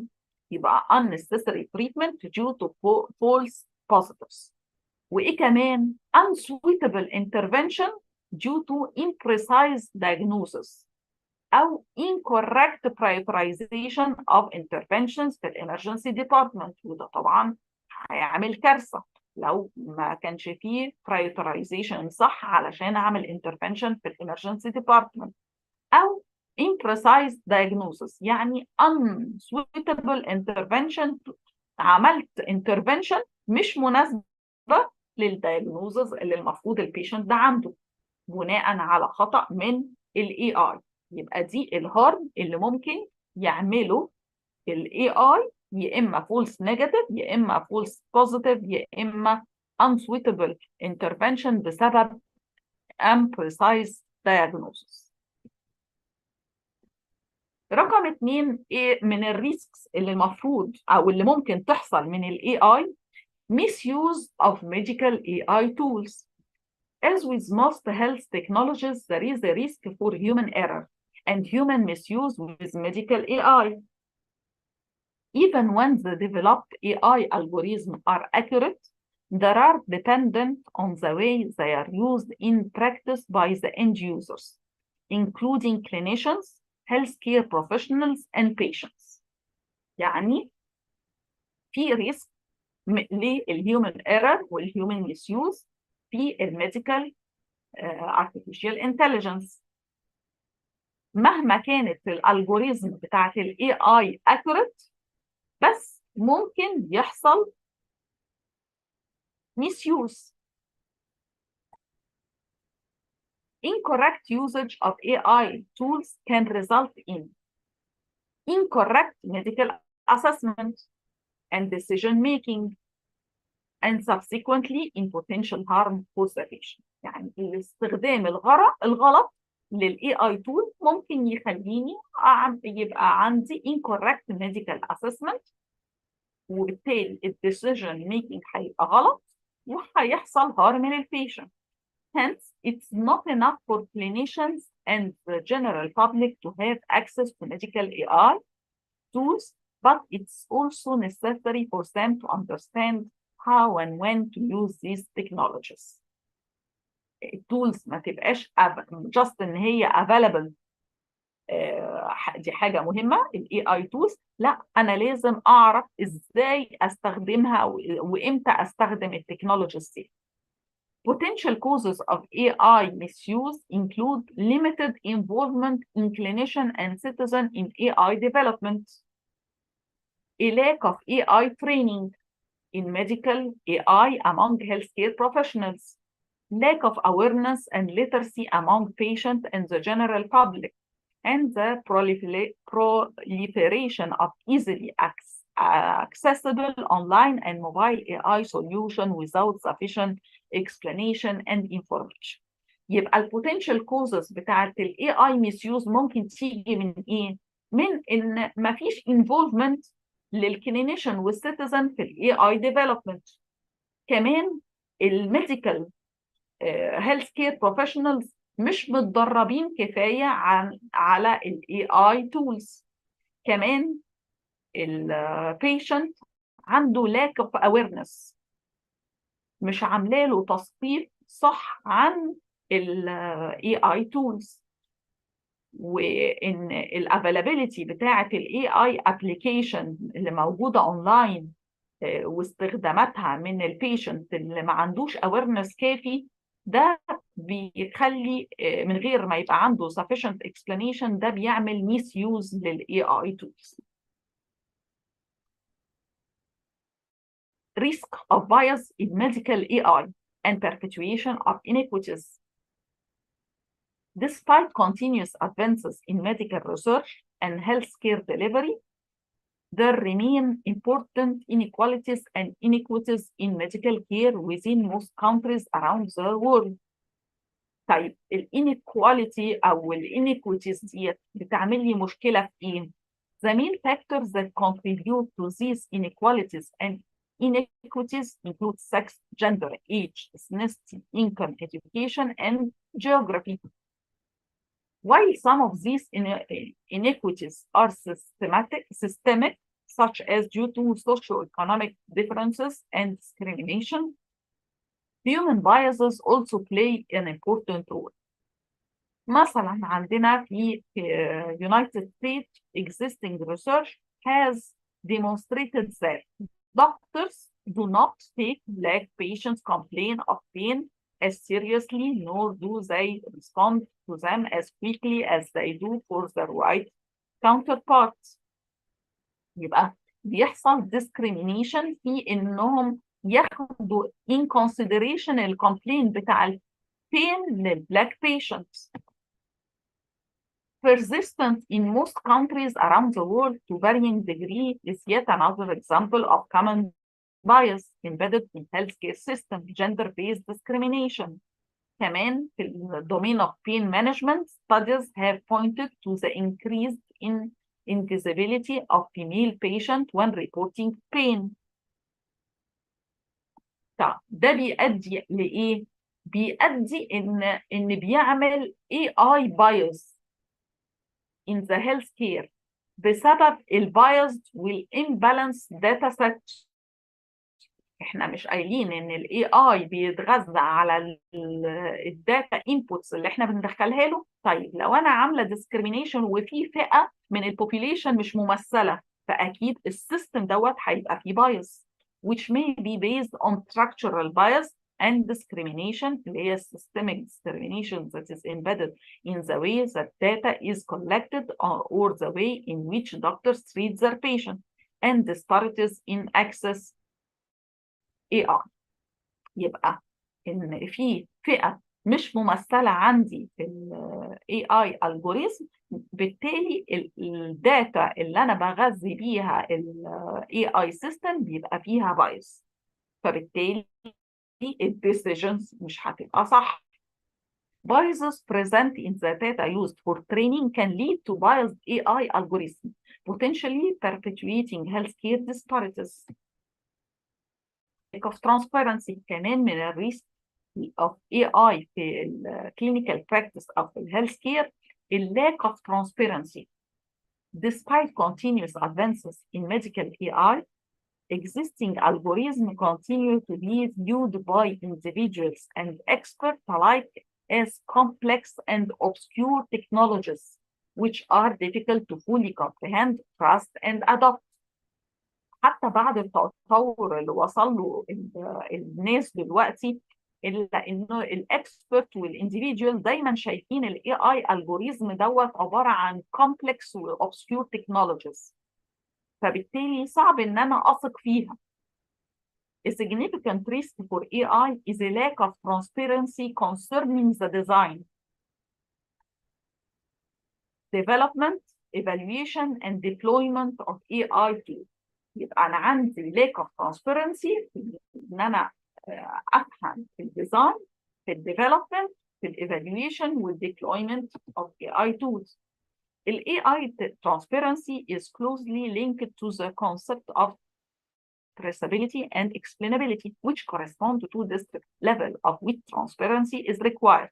لما يبقى عايزين بنقول على transparency of AI development and usage processes بقول عليها traceability، والtransparency of AI decisions themselves explainability. أنا محتاجة أفهم إزاي ال AI بتاخد الديسيجن، أنا محتاجة ال AI system to be explained، explainability. إنما في transparency of AI development and usage process أنا بقول عليها traceability.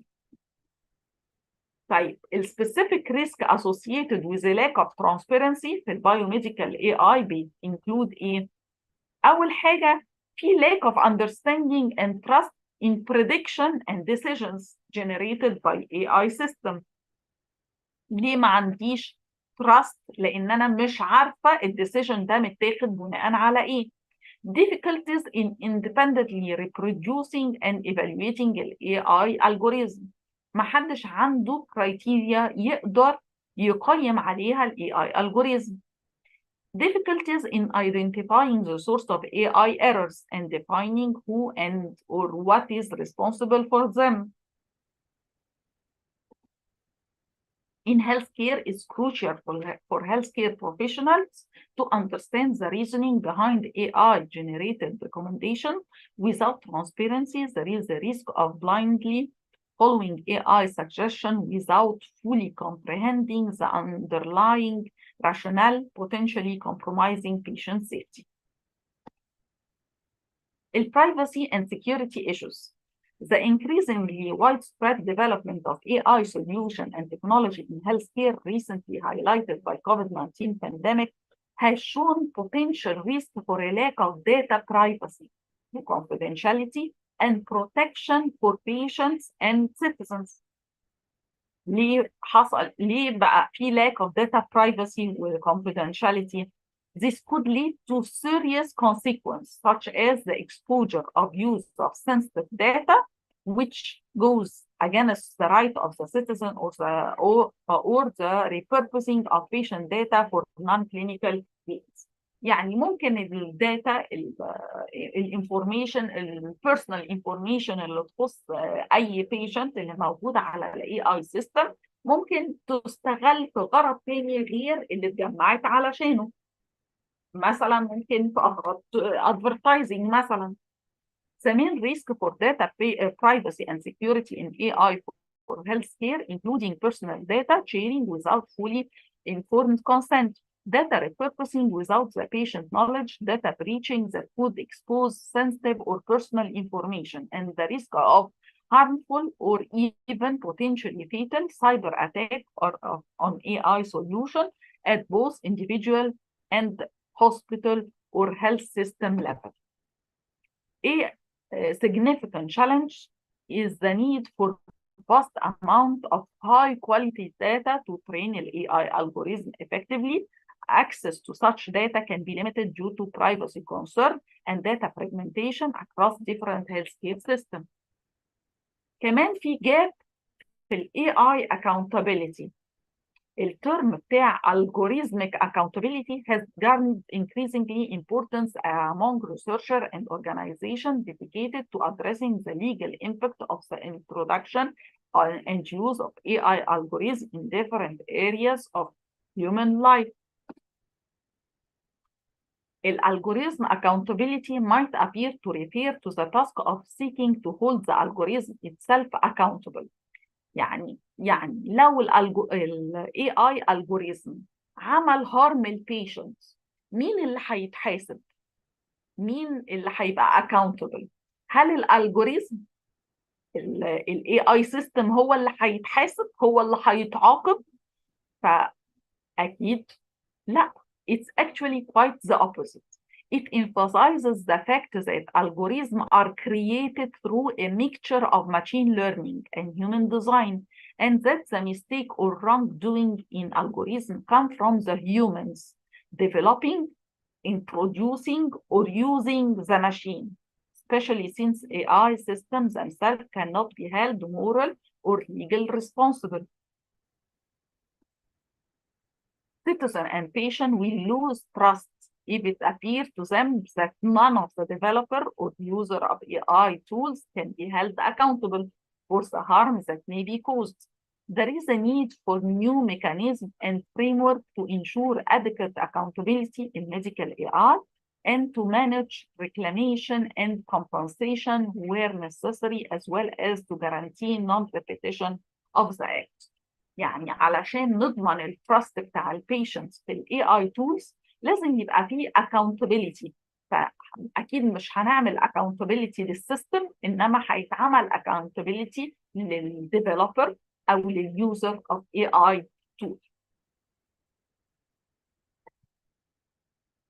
يبقى احنا اتكلمنا عن الريسك اللي ممكن يعملها الاي اي في الهيلث كير، البيشنت هارم due to AI errors, misuse of medical AI tools, risk of bias in medical AI and perpetuation of inequities, lack of transparency, privacy and security issue will gap in AI accountability. طيب عايزين نتكلم عن الethical considerations بتاعت of using ال AI in clinical practice، وازاي اتعامل مع الايثيكال كونسيدريشن ديت وتلافاها. رقم واحد البيشنت برايفسي اند داتا سيكيورتي. التشالنج اللي عندنا الاي اي سيستم often require access to large amount of patient data for training and functioning effectively. Protecting the patient privacy and ensuring robust data security are paramount. Healthcare providers must establish stringent measures to safeguard patient information and adherence to relevant data protection regulations. يعني الchallenges اللي عندنا في patient privacy، أول حاجة data breach. With the increasing digitalization of healthcare records, the risk of data breach also rises. AI systems require access to vast amount of patient data, making them potential targets for cyber attack.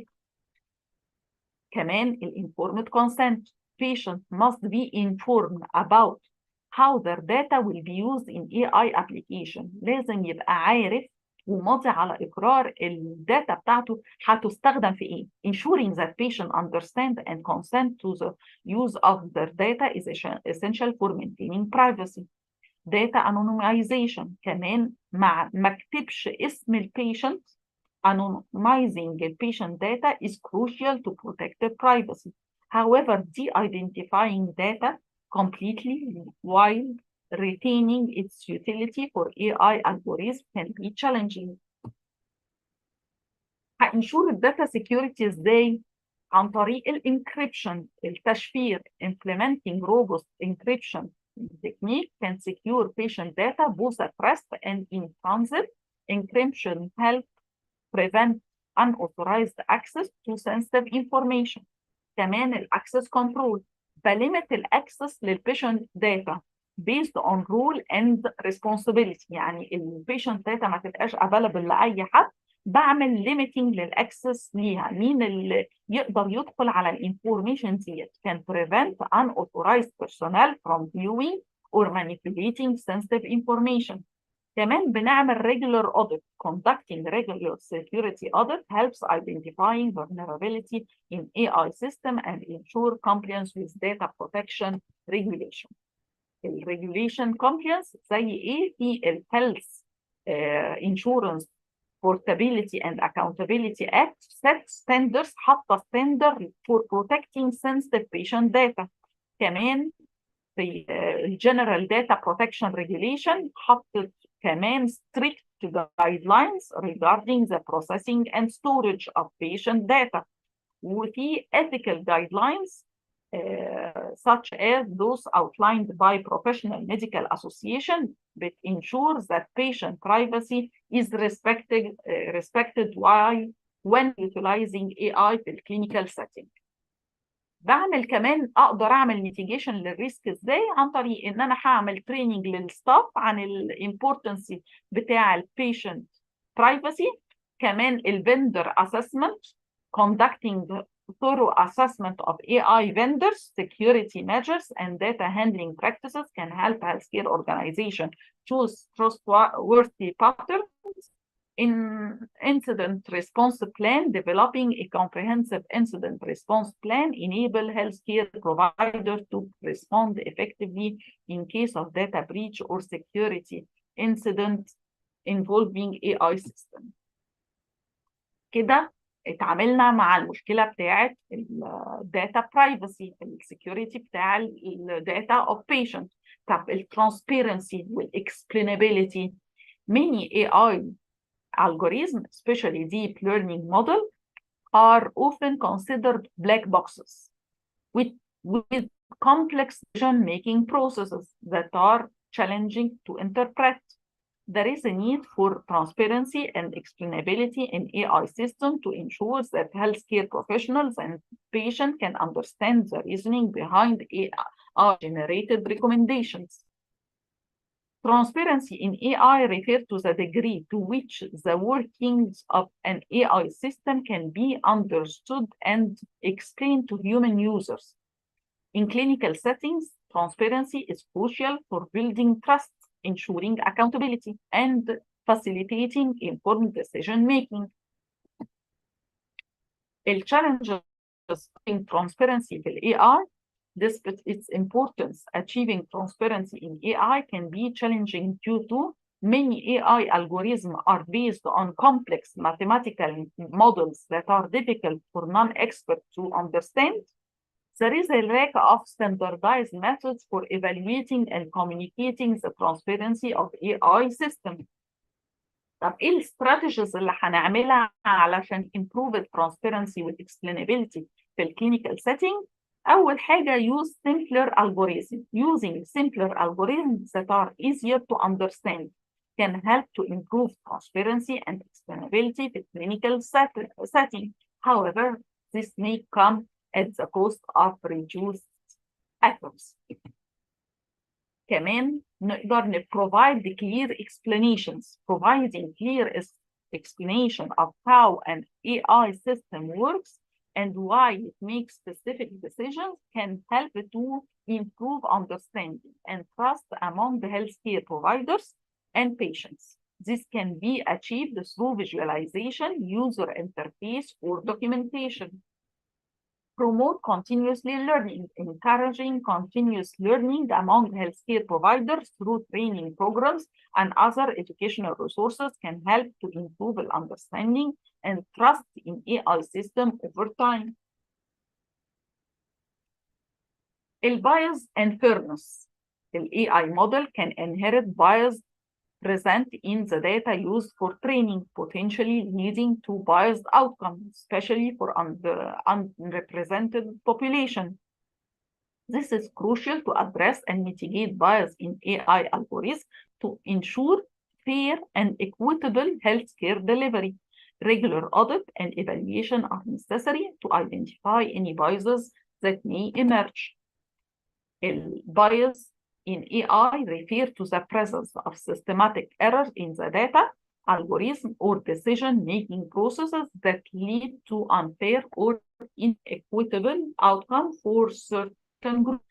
Fairness in AI, on the other hand, aim to ensure that AI systems treat all individuals or groups equally and without discrimination, regardless of their demographic characteristic or background. التايبس اوف bias that can affect ال AI في الكلينيكال setting يا إما تكون historical bias. This occur when the data used to train AI model reflect historical disparities and biases in healthcare delivery resulting in biased outcomes.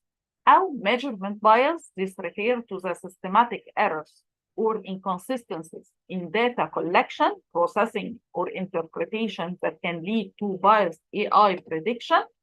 أو algorithmic bias. This occur when AI algorithm intentionally or unintentionally favor certain group over others due to factors such as data representation, feature selection, or model architecture. Evaluation bias. This type of bias arises when AI systems are evaluating using data sets that do not adequately represent the diversity of the population, leading to biased performance metrics.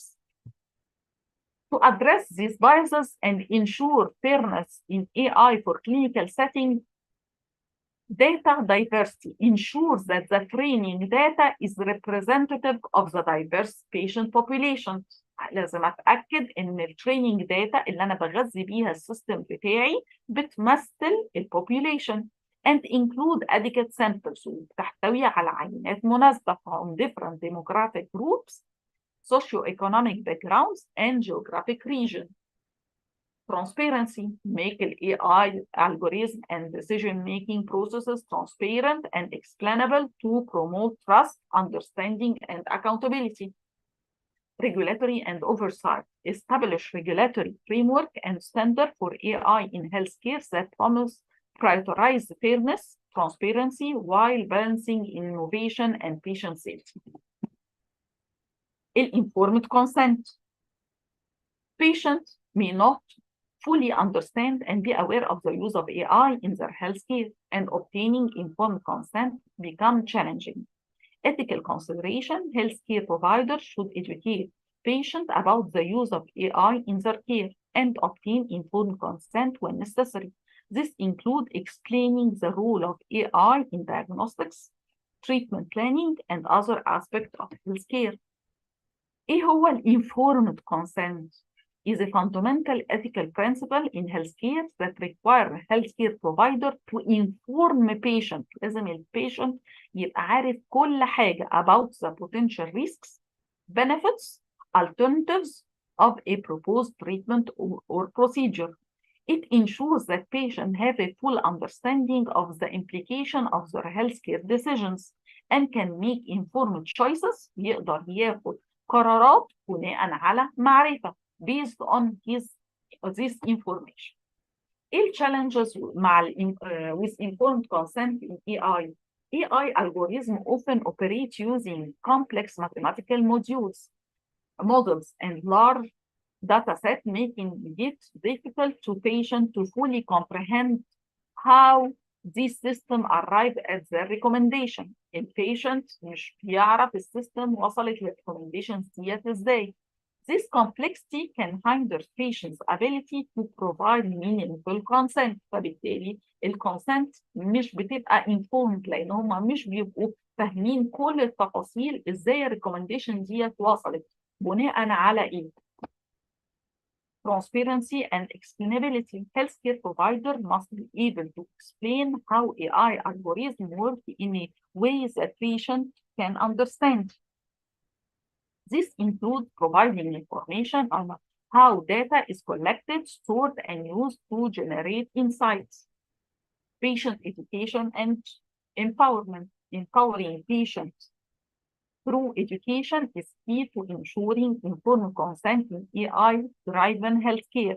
Patients should be educated about the capabilities and limitations of AI systems, as well as the right regarding data privacy and security.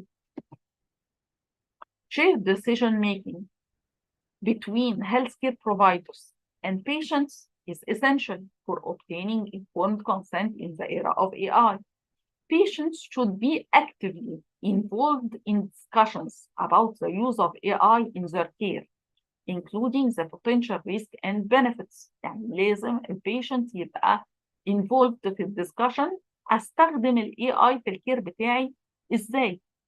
This collaborative approach helps build the trust and ensures that patients feel respected and valued in the decision-making process. In conclusion, obtaining informed consent in clinical setting where AI is utilized requires a full approach that prioritizes transparency, patient education, shared decision-making, and ethical consideration. طيب ال AI, human AI collaboration. There may be a risk of over-reliance on AI systems, leading to a reduced role for human healthcare professionals. AI should complement the human expertise, not replace it. يعني ال AI مش موجود علشان يحل محل الإنسان. Maintaining a balance between human judgment and AI-generated insight is essential for responsible and ethical healthcare practices. Decrease the human oversight. One of the risks of over-reliance of AI, الاعتماد الكبير على ال AI system بيعمل risk في ال clinical setting is the potential for decrease the human insights. بيقلل الرقابة البشرية على السيستم. As AI systems become more advanced and autonomous, there is a risk that healthcare professionals will rely too heavily on their output and fail to critically evaluate the results. This can lead to a lack of human oversight and an increased risk of error. Complacency. Another risk of our reliance on AI systems in clinical setting is complacency. As AI systems become more integrated into healthcare processes, healthcare professionals may become too reliant on their output and fail to keep up to date with advances in technology and medicine. This can lead to a lack of innovation and low quality of care provided. Overemphasize on technology. The over-reliance on AI system in clinical setting can also lead to an overemphasis on technology at the expense of human judgment and expertise. While AI system can provide valuable insight and support for healthcare professionals, they are not a replacement for human judgment and expertise. An overemphasis on technology can lead to a loss of trust in human decision-making. ازاي mitigate الريسك بتاع الاوفر ريلاينس؟ maintaining a human oversight. Healthcare professionals should always maintain human oversight and critical evaluation of AI system output. This can help to prevent errors and ensure that the best possible care is provided to patients. Continuing education. Healthcare professionals should continue to receive education and training in the latest advances in technology and medicine. This can help to ensure that they are up to date with the latest development and can provide the best possible care to patients. Balancing technology and human judgment. Healthcare professionals should strive to balance the use of technology with human judgment and expertise. This can help to ensure that the strengths of both are utilized effectively and that patients receive the best possible care. Equitable access. There is a risk that only certain population or healthcare facilities may have access to advanced AI technologies. Efforts should be made to ensure that AI applications are accessible to a broad range of healthcare providers and patients, minimizing disparities in healthcare quality and outcomes. مشكلة equitability للأكسس to AI technology.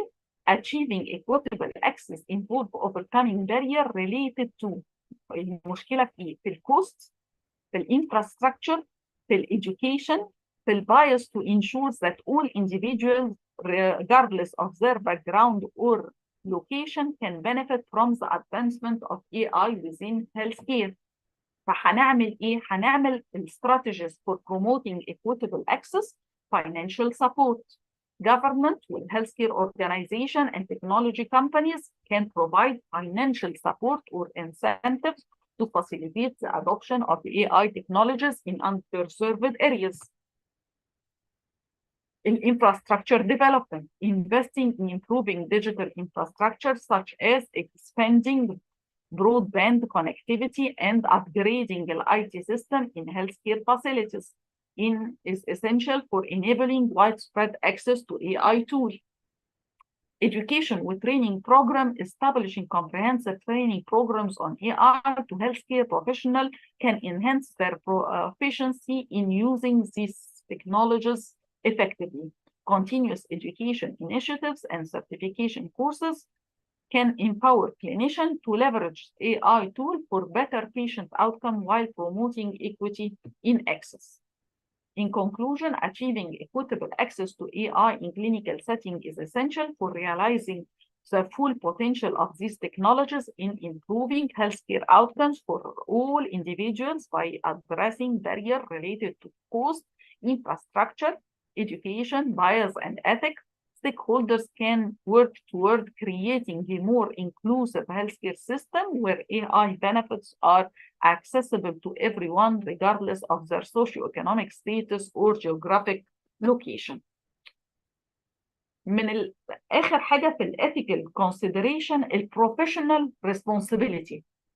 The introduction of AI may shift responsibilities, and there is a need to define the role and responsibilities of healthcare professionals in using the AI tool. Healthcare professionals must remain responsible for patient care, ensuring that AI tools are used as supportive tools and not as a replacement for human judgments. While AI can automate certain tasks, it's essential to recognize that human expertise and compassion are irreplaceable in providing holistic patient care. Therefore, it's crucial to strike a balance between an AI-driven automation and the preservation of human involvement in healthcare. AI versus human expertise in healthcare, the debate surrounding AI versus human expertise in healthcare is ongoing. But in conclusion, human expertise is essential in interpreting AI-generated recommendation, making informed decision, and providing patient care. The importance of human intervention is essential to ensure that AI systems are used safely, reliably, and ethically in healthcare. Humans can identify and address potential problems with AI systems such as bias and errors, ensures that AI systems are used in a responsible and ethical manner. Human can develop and enforce guidelines, can provide oversight and accountability for the use of AI in healthcare, it can hold the AI system accountable. دي كانت key ethical consideration associated with the use of AI في clinical setting. Consideration تخص patient privacy with data security, transparency with explainability, bias with fairness, informed consent, human AI collaboration, equitable access professional responsibility. وقلنا كل حاجة منهم ايه الاستراتيجيز اللي ممكن اعملها علشان اتلافى واتعامل مع ethical considerations دي. فاضل regulatory consideration with the use of AI في clinical settings. على استخدام أي حاجة محتاج إن نعمل له legal consideration أو regulatory consideration to ensure patient safety, data privacy, ethical standards are maintained. ففي عندنا regulatory framework زي FDA regulation must adhere to FDA guidelines for قالت إن في AI-based medical devices. لما أجي أستخدم medical devices, companies developing AI technologies for clinical use must adhere to FDA guidelines for pre-market approval, post-market surveillance, and quality system regulations. يعني لازم تخضع الكومبانيز اللي بتديفلوب الاي اي تكنولوجي لكل الجايد لاينز اللي حطاها الاف دي اي. كمان في الهيبا كومبلاينس اللي هو الهيلث انشورنس بورتابيليتي اند اكاونتابيلتي اكت. حاطه ستاندردز علشان البروتكشن بتاعت السنسيتيف داتا اوف patients. Healthcare provider utilizing AI must ensure compliance with HIPAA regulation to safeguard patient privacy and confidentiality. كمان ال General Data Protection Regulation mandates strict rules on data processing and protection. Healthcare organization using AI في clinical setting must comply with General Data Protection Regulation requirements to handle patient data securely. بالنسبة بقى للpatient safety, the validation and monitoring regulators need to establish protocol for validating the performance of AI systems before clinical deployment. Continuous monitoring of AI algorithm is crucial to detect malfunction or inaccuracies that could affect the patient's safety. والinteroperability, ensuring interoperability between a different AI system and existing healthcare infrastructure is vital for seamless integration into clinical workflow. Regulatory bodies play a key role in setting standards for data exchange and system compatibility. يبقى الريجولاتوري كونسيدريشن متلخصه في حاجتين: الريجولاتوري فريم ورك اللي حطاها، الريجوليشنز اللي محطوطه والجايد لاينز اللي محطوطه من الهيبا كومبلينس والجي تي بي ار والاف دي اي ريجوليشن، والبريكوشنز اللي تخص البيشنت سيفتي في الفاليديشن والمونيتورنج والانتر اوبرابيلتي بتاعه الديفرنت اي اي سيستم. اشكر حضراتكم. لو في اي حاجه مش واضحه ممكن نبعت على الشات بعد اذنكم. ميرسي خالص، اشكركم. ناخد بريك بالظبط 15 دقيقة ونرجع ان شاء الله.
مساء الخير. مع حضراتكم دكتورة ماري حبيب، ماجستير إدارة جودة رعاية صحية من المعهد العالي للصحة العامة جامعة اسكندرية. اتكلمنا من أول السيشنز بتاعتنا من امبارح عن ال AI والابليكيشنز بتاعته في الكلينيكال براكتس، الابليكيشن اوف AI in medical care. اتكلمنا عن الكلينيكال decision support system supported by AI واستخدامات ال AI في الجينوميك ميديسن والبريسيجن هيلث كير. اتكلمنا عن ال AI assisted electronic health records and clinical documentation وال AI driven predictive analytics in healthcare. النهارده اتكلمنا عن ال AI وال drug discovery and pharmaceutical research والابليكيشن اوف اي اي في الريموت مونيتورنج اند تيلي هيلث، واتكلمنا عن الايثيكال كونسيدريشنز والليجل كونسيدريشن اللي بتخص الاي اي في الكلينيكال براكتس. فاضل دلوقتي عايزين نتكلم عن ازاي الاي اي يقدر يساعدني ان انا اعمل patient engagement، AI assisted patient engagement and shared decision making.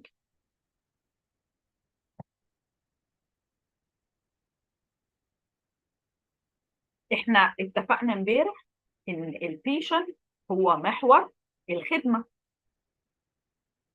patient centered care، بناء على السكس دايمنشن اللي حطهم لنا الانستيتيوت اوف ميديكال هيلث. بتقول السكس دايمنشن اوف كواليتي، السيفتي، التايمليس، الافكتفنس، الافشنسي، الايكويتي، الايكويتابل كير يعني، وبيشنت سنتر كير. فالبيشنت سنتر كير is the practice of caring for patients and their families in ways that are meaningful and valuable to the individual patients. It includes listening to, informing, and involving patient in their care. يعني لازم أسمع للمريض، أديله كل الانفورميشن اللي تخص حالته، وأخليه يبقى مشارك معايا في اتخاذ القرارات بتاعته اللي تخص الرعاية الصحية بتاعته. Providing care that is respectful of and responsive to individual patient preferences, needs, and values, and ensuring that patient values guide all clinical decisions. ده patient center care. في patient center care according to Picker's 8 principle of patient center care. أول حاجة فيهم لازم يبقى فيه respect for patients' values, preferences and expressed needs. بعمل involvement للpatient في decision making, recognizing they are individuals with their own unique values and preference. Treat patient with dignity, respect, and sensitivity to his or her cultural values and autonomy. يعني المريض بيشارك في اتخاذ القرار طبقا لمعتقداته، لقيمه، بكل استقلالية. يعني مثلا لو هو مش مقتنع بحاجة ومش موافق بفكرة معينة، زي مثلا فكرة زرع الأعضاء، دي حريته الشخصية ولازم أحترمها. Coordination and integration of care. Patients expressed feeling vulnerable and powerless in the face of illness. Proper coordination of care can alleviate those feelings. يعني المريض وأثناء فترة مرضه يعني بيكون في أضعف لحظات حياته، فلازم أسهل عليه الفترة دي، ومن خلال إن أنا أوفر له الكوردينيشن of care وintegrated care. Every aspect of care depends on every other aspects. Treatment and patient experience must be considered as an integrated whole with different moving parts working in concert. كأني بقدم له الكير الطبي كأنه كونسرت بيعزف وكله قايم وهو محور الخدمة بتاعتي. Providers must cooperate in the rest of the patient's overall well. information and education. When patients are fully informed, given the trust and respect that comes with sharing all relevant facts, they will feel more empowered to take responsibility for the element of their care that are within their control. لما بعرف المريض كل حاجة عن مرضه هيقدر يكون أهل إنه يتحمل المسؤولية ويلتزم بكل البريكوشنز اللي المفروض يلتزم بيها. Physical comfort. Providers should work to ensure that the details of patients' environments are working for them rather than against them. Patients should remain as safe and comfortable as possible through difficult states surrounded by people equipped to care for them. Most important is pain management. يعني مقدم الخدمة لازم يضمن إن البيئة المحيطة بالمريض بتوفر له كل وسائل الأمان والراحة، وأهم حاجة البين مانجمنت. Emotional support. Participating patient-centered care means recognizing the patient as a whole person having a multidimensional human experience. Fear and anxiety associated with illness can make huge physical effects. يعني لما اجي اتعامل مع المريض بتعامل معاه ككيان واحد، شخص واحد، مش بتعامل معاه صحيا بعيد عن حالته النفسية. الخوف والانكزايتي من المرض ممكن يؤدي كمان لمرض. Involvement of family and friends. This principle addresses the role of family and friends in the patient experience, involving family and close friends in decision making. من أهم الأدوار اللي لازم أعمل لها اعتبار دور الأهل والأصدقاء ومشاركتهم في اتخاذ القرار. Continuity and transition. Patients expressed concern about their ability to care for themselves after discharge. Meeting patients' needs in this area requires the following: understandable, detailed information regarding medications, physical limitations, dietary needs, coordinated and planned ongoing treatment and service after discharge. يعني الترانزيشن من one phase of care to the next لازم يكون بمنتهى السهولة. يعني مثلا المريض وهو طالع من المستشفى لازم يكون عنده المعلومات الكافية عن الأدوية بتاعته، تعليمات عن قدرته على الحركة، تعليمات عن الدايتري نيدز، عن الغذاء بتاعه، امتى هيزور النكست بروفايدر وهو مين وفين، وايه هي الورنينج ساينز اللي لازم يكون عارفها علشان ياخد اجراء ويكون الاجراء واضح بالنسبه له. مثلا يروح استقبال مستشفى او يتوجه لبرايمري هيلث كير. access to care. Patient needs to know they can access care when it is needed, focusing mainly on ambulatory care. The following areas were of importance to the patient. يعني خدمة متاحة للمريض وخصوصا في الambulatory care. Access to the location of hospitals, clinics and physician office, availability of transportation, ease of scheduling appointments, availability of appointment when needed, accessibility to specialists or specialty services when a referral is made, clear instruction provided on when and how to get referral. يعني الخدمة تبقى متاحة وسهلة بالنسبة له وهو عارف هيعمل ايه وامتى. ديت كانت البيكرز 8 principles of patient-centered care. طيب عايزين نعمل patient engagement في الميديكال كير. Patient engagement refer to the active involvement of patients in their healthcare decisions, treatment plan, and overall well-being. Engaged patients are more likely to understand their health conditions, adhere to treatment plans, and contribute to shared decision-making with healthcare providers. ايه هي الاستراتيجيز اللي ممكن نعملها for promoting patient engagement في الميديكال كير؟ communication and shared decision making. Encourage open and transparent communication between healthcare providers and patients. Involve patients in shared decision making processes. considering their preferences, values, and goals when determining treatment plans. Health literacy، أعمل له تثقيف صحي. Promote health literacy by providing understandable and accessible information about the medical condition, treatment options, and preventive measures. Use plain language and visual aids to enhance the patient understanding. كمان patient education. Provide resources and educational material to empower the patient with knowledge about their health conditions, medication, and lifestyle choices. وأعمل conduct educational sessions. Access to health informatics. Offer patient access to their medical records, test results, and relevant health informatics information through secure online portal. Ensure that patients have the necessary tools to actively manage and monitor their health. يعني أنا عايزة أضمن إن البيشنت يقدر يتعامل ويمونيتور صحته. يبقى كل الانفورميشن الخاصة بالصحة بتاعته والميديكال ريكوردز والتست ريزلت تبقى متاحة ليه.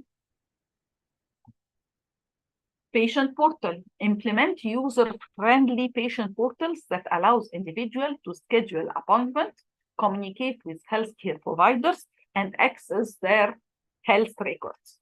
أسمح كمان للبيشنت إن بسهولة يقدر يسكجول appointment، يحجز ميعاد ويكوميونيكيت مع الهيلث كير بروفايدر ويأكسس الهيلث ريكوردز بتاعته. Feedback and patient satisfaction. Seek feedback from patients on their healthcare experiences to identify an area for improvement. Monitor patient satisfaction to gauge the effectiveness of engagement strategies. Supportive healthcare culture. Foster a healthcare culture that values and encourages patient engagement. Train healthcare professionals in communication skills and patient-centered care. أوفر culture بين الهيلث كير بروفايدرز ازاي يعملوا patient engagement. Patient support groups facilitate the formation of patient support groups or communities where individuals with similar health conditions can share experiences and provide mutual support. Continuity of care. Ensure continuity of care by promoting collaboration and communication between different healthcare providers involved in a patient's treatment. طيب ديت الاستراتيجي أو strategies for promoting patient engagement in medical care. رقم 1 communication and shared decision making. health literacy, patient education, access to health information, patient portal, feedback and patient satisfaction. أخذ منه feedback. Supportive healthcare culture, patient support groups, continuity of care. طيب ايه بقى ديت الاستراتيجيز المفروض استخدمها؟ طيب لو استخدمت الاي اي في البيشنت انجيجمنت هيسهل لي قد ايه؟ AI assisted patient engagement and shared decision making leverage artificial intelligence technologies to enhance communication, education, and collaboration between healthcare providers and patients. This approach aims to empower patients, improve their understanding of medical information, and involve them in the decision-making process regarding their health. AI assisted patient engagement and shared decision-making support patients in making informed decisions about their healthcare in collaboration with healthcare providers. This approach aims to enhance patient participation, promote evidence-based care, and improve health outcomes.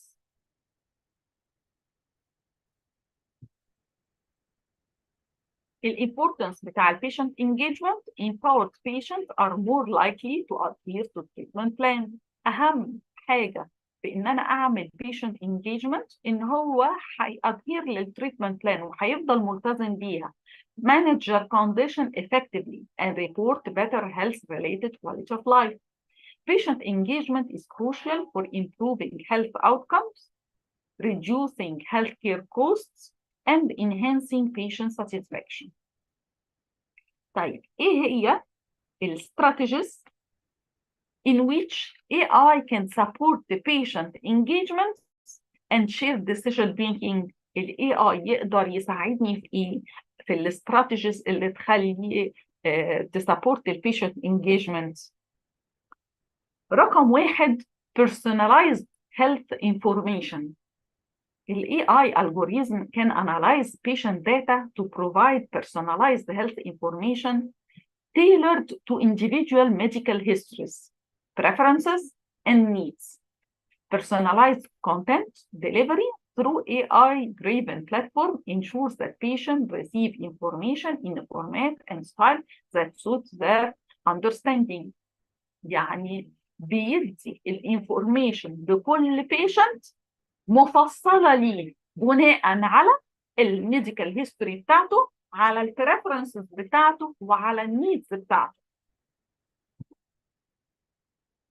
البنفيت اوف اي اي في البيشنت انجيجمنت اند personalized health information، لو انا اديته المعلومه tailored عليه هيimprove الاكسس للهيلث كير انفورميشن. الاي اي can analyze large amount of data from various sources to provide patients with personalized health information that is tailored to their specific needs and goals. This can help patients make informed decisions about their health and take an active role in their healthcare. Improve health outcomes by providing patients with personalized health information and empowering them to make an active role in their healthcare. AI can help improve health outcomes. For example, AI-powered tools can help a patient manage chronic conditions more effectively, reducing the risk of complication and hospitalization. رقم 2 في strategies in which AI can support the patient engagement is chatbot and virtual assistant. AI-powered chatbot and virtual assistant can provide instant responses to patient queries, offering information about medical conditions, treatment options, and lifestyle recommendation. يبقى الفيرتشوال اسيستنت او الشات بوت تقدر تبروفايد الانفورميشن عن اي اسئله عند البيشنت، الميديكال كونديشن بتاعته، العلاجات بتاعته، اللايف ستايل ريكومنديشن الخاصه بيه. This tool contribute to ongoing patient education and support, helping individuals manage their health between healthcare visits. طب الرول بتاع الشات بوت والفيرتشوال اسيستنت ايه في البيشنت انجيجمنت؟ personalized interaction. ال AI-powered chatbot and virtual assistant can provide personalized interactions with patients based on their medical history, preferences, and needs. By analyzing data in real time, these tools can offer tailored recommendations, answer specific questions, and provide relevant information to individual patients. 24/7 availability. One of the key advantage of AI in patient engagement is its availability to provide round-the-clock support. The chatbot and virtual assistants can be available 24/7 to assist patients with inquiries, schedule appointments, remind them of medication schedules, and provide guidance of managing chronic conditions. طيب هو اي بيشنت محتاج ايه اكتر من كده؟ اي اسئله عنده هيقدر يجاوب عليها اي وقت في اليوم. اي عايز يحجز هيسكيدجول الابوينتمنت بتاعته، هيريمايند الميديكيشن سكيدجول، دلوقتي المفروض ده ميعاد الدواء، هيعمل له ريمايندر في مواعيد الدواء. provide the guidance of managing chronic condition، بيتعامل معاه في اللايف ستايل انستراكشن اللي تخص الكرونيك كونديشنز بتاعته. improve the access to information. ال AI technologies enable patients to access accurate and up-to-date information easily. Chatbots can quickly retrieve information from vast databases, offer explanation about medical terms or procedures, and guide patient on preventive care measures. الشاتبوت تقدر retrieve الانفورميشن بسرعة جدا، وتوفر الاكسبلانيشن about الميديكال تيرم والبروسيجر، وبتوجه المريض عن preventive care measures. Enhance patient education. Chatbots and virtual assistant can serve as valuable educational tool for patients. They can deliver educational content in a user-friendly manner, explain treatment options, clarify post-discharge instruction, and promote healthy lifestyle choices. Remote monitoring and support. The AI-powered chatbot can assist in remote monitoring of patient health status by collecting data from wearable devices or patient input. This tool can track vital signs, detect anomalies, and alert healthcare providers in case of emergencies. Streamlined appointment scheduling. Chatbot integrated into healthcare system can streamline the appointment scheduling process for patients. They can check availability, book appointments, send reminders, and even assist in rescheduling or canceling appointments as needed. Emotional support. The AI-driven chatbot can also provide emotional support to patients by offering empathetic responses, listening to their concern, and providing reassurance during challenging time. كمان هيقدر provide للبيشنت emotional support، يقدر يسمع الشكوى بتاعته. This feature enhances patient engagement and fosters a sense of trust between patients and healthcare providers. احنا اتكلمنا عن strategies in which AI can support the patient engagement. اتكلمنا عن ال personalized health information، عن الشات بوت والفيرتوال اسيستنت. هنتكلم على الديسيجن سبورت سيستم اللي اتكلمنا فيها سيشن كامله. ال AI system can assist the healthcare providers and patients in making informed decisions by presenting evidence-based information about treatment options, potential outcomes, and risks. The decision support tool can facilitate the discussion during medical consultation, helping patients better understand the implication of various choices. The AI-assisted decision support system can improve the patient engagement through personalized recommendation. AI algorithm can analyze a vast amount of patient data, including medical history, symptoms, and treatment outcomes, to provide personalized recommendations tailored to individual patients by offering personalized insight and suggestion. AI-powered decision support system can empower patients to make informed decisions about their health. Behavioral analysis. The AI analyzes patient behavior, patterns, and preferences to predict potential health risks or adherence issues. By understanding the patient behaviors, decision support system powered by AI can deliver targeted intervention and nudge to encourage positive health choices and engagement with the healthcare system.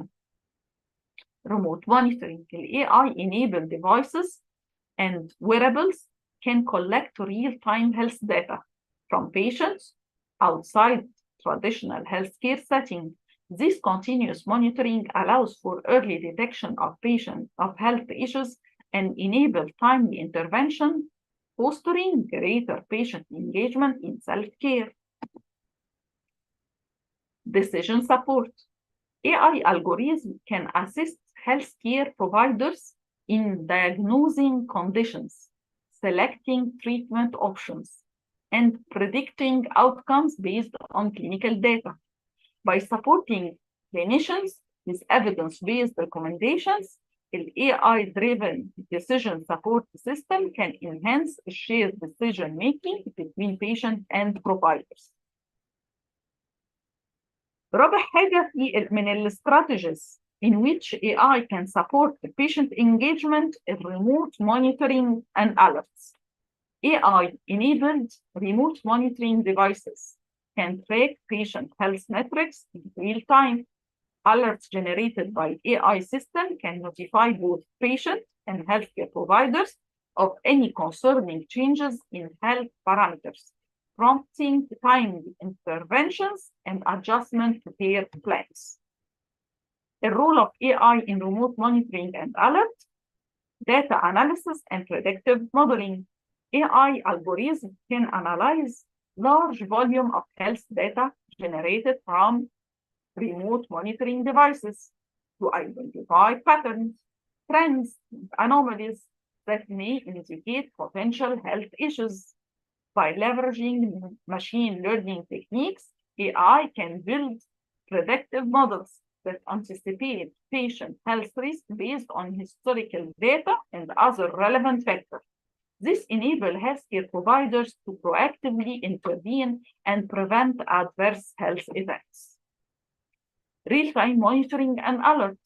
AI-powered remote monitoring system can provide real-time insight into patient health status, using advanced analytics to detect anomalies or abnormalities that may require immediate attention. By automating the alert process, AI system can ensure timely notification to healthcare providers and patients, reducing the risk of missed or delayed interventions. Personalized care and recommendation. The AI can help tailor care plans to individual patients based on their unique health profiles, preferences, and needs. By analyzing data from remote monitoring devices, AI algorithm can generate personalized recommendations for patients such as medication reminders, lifestyle modifications, and or exercise programs. This empowers patients to take a more active role in managing their health and improving their overall well-being. رابع حاجة في strategies in which AI can support the patient engagement in natural language processing that allows AI systems to understand and analyze natural language, improving communication between a patient and healthcare providers. Patient can use voice or text to express their concern, and AI can assist in interpreting and addressing those concerns efficiently. من application of AI patient engagement through natural language processing, chatbot. One of the most common application of AI in patient engagement is through chatbot. These virtual assistants use natural language processing algorithms to understand and respond to patient queries, providing instant access to information about symptoms, treatments, and medications. Chatbots can also remind patients about appointments, medications, and other health-related tasks. Sentiment analysis. AI-powered sentiment analysis tools can help healthcare providers gauge patients' emotions and attitudes towards their health conditions and treatments by analyzing social media posts, online forums, and feedback forums. These tools can provide valuable insight into patients' experiences and preferences, allowing providers to tailor their approach accordingly. يقدر يعمل analysis لإحساس البيشنت، الإيموشنز اللي عندي والاتيتيودز بتاعته من خلال إيه؟ من خلال إنه يعمل analysis للسوشيال ميديا بوست أو الأونلاين فورم أو الفيدباك فورم، بناء عليها يعمل corrective action علشان يحسن البيشنت experience. Electronic health records. AI algorithm can analyze large volume of electronic health records data, extracting useful information and patterns that may not be immediately apparent to human clinicians. This can help identifying patients who may require additional support, monitor disease progression, and improve overall care coordination.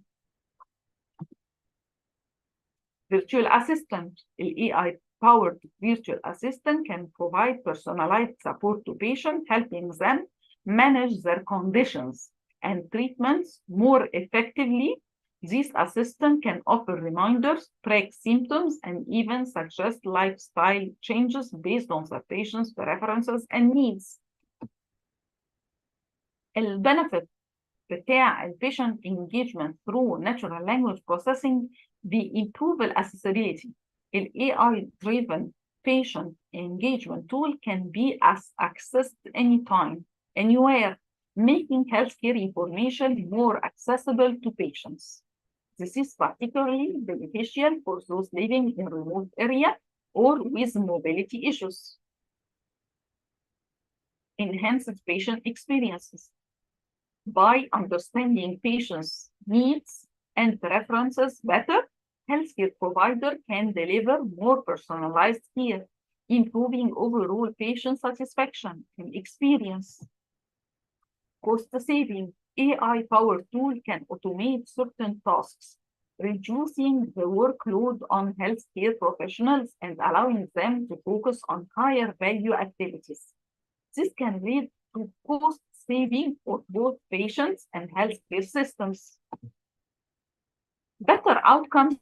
By providing patients with timely and accurate information, AI can empower them to make better decisions about their health, ultimately leading to improved health outcomes.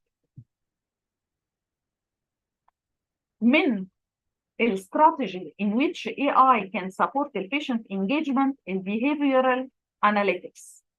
AI can analyze patient behavior and engagement patterns to identify factors that may impact their adherence to treatment plans. Behavioral insight can inform strategies to enhance patient motivation and encourage healthier lifestyle choices. The importance of behavioral analytics in healthcare. Behavioral analytics refers to the process of collecting, analyzing, and interpreting data related to patients' behavior, patterns, preferences, and habits. This information can be used to develop personalized treatment plans, predict health risk, and improve overall patient care.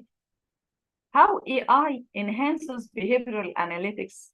عن طريق data collection and analysis, the AI algorithm can collect vast amount of data from various sources, such as electronic health records, wearable devices, and social media platforms. This algorithm can then analyze this data to identify patterns and trends, providing clinicians with valuable insight into patients' behaviors and preferences. Natural language processing is a subfield of AI that enable machine to understand the human language. In the context of behavioral analytics, natural language processing can be used to extract meaningful information from unstructured data sources, such as clinical notes, social media posts, and patient feedback.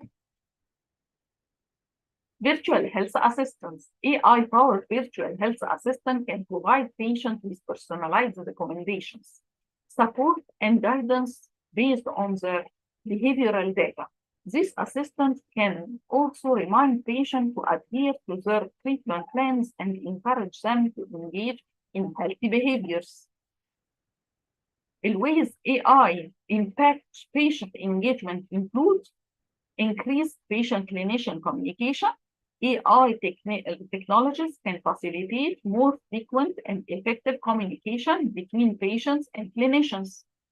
Virtual health assistant, for example, can provide patients with instant access to support and guidance, encouraging them to share their experiences and concerns with their clinicians. Improved outcomes and satisfaction. The use of AI in behavioral analytics can lead to better treatment outcomes and increase patient satisfaction. By providing patients with more personalized care and support, clinicians can foster a stronger patient-clinician relationship, encouraging patients to actively participate in their treatment plans.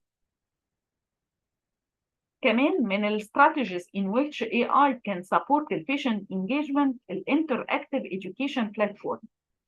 AI-driven interactive platform can engage patients in learning about their health conditions, treatment options, and self-management strategies.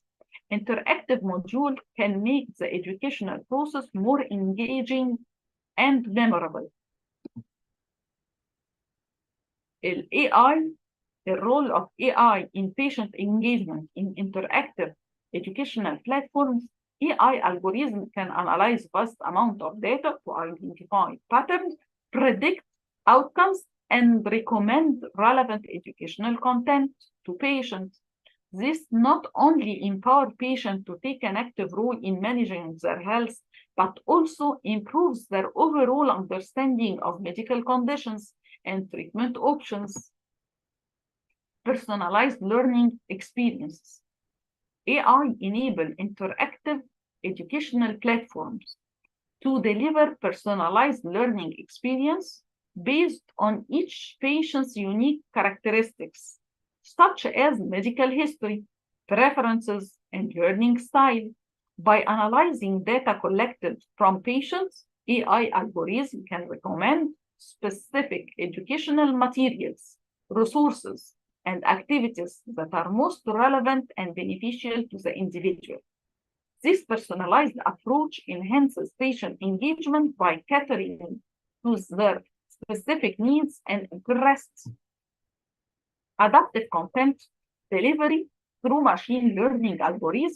AI can adapt the content delivery on interactive educational platforms in real time based on patient interaction and feedback.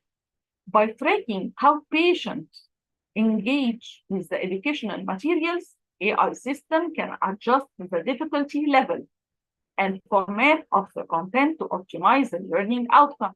يعني كمان مش بيوفر educational material بس، لا ده كمان adjust the difficulty level بتاع الماتيريال على حسب الانتراكشن بتاع البيشنت to optimize learning outcomes. This adaptive approach ensures that patients receive information in a way that is most effective for their comprehension and retention. بتوصل المعلومات للبيشنت بطريقة مناسبة لشخص. Behavioral analysis and feedback. AI-powered interactive platforms can analyze patient behavior patterns to provide personalized feedback and recommendation for improving engagement. By monitoring how patients interact with the platform, AI algorithms can identify areas where individuals may be struggling or losing interest. This data-driven feedback loop allows for targeted intervention to re-engage patients and motivate them to continue their educational journey. كمان يقدر يعمل analysis للindividuals اللي ممكن يستراجلينج ويلوز الانترست بخصوص educational material. فبالتالي يقدر يحسن له ويعمل intervention يخليه البيشنت يبقى re-engaged وmotivate them to continue the educational journey. Improve the health outcomes. Ultimately, the integration of AI in patient engagement within interactive educational platform leads to improved health outcomes. By equipping patients with the knowledge and skills necessary to make informed decisions about their health, AI-enabled platform contribute to better treatment adherence, disease management, and overall well-being. Patients who are actively engaged in their healthcare journey are more likely to achieve positive outcomes and experience enhanced quality of life.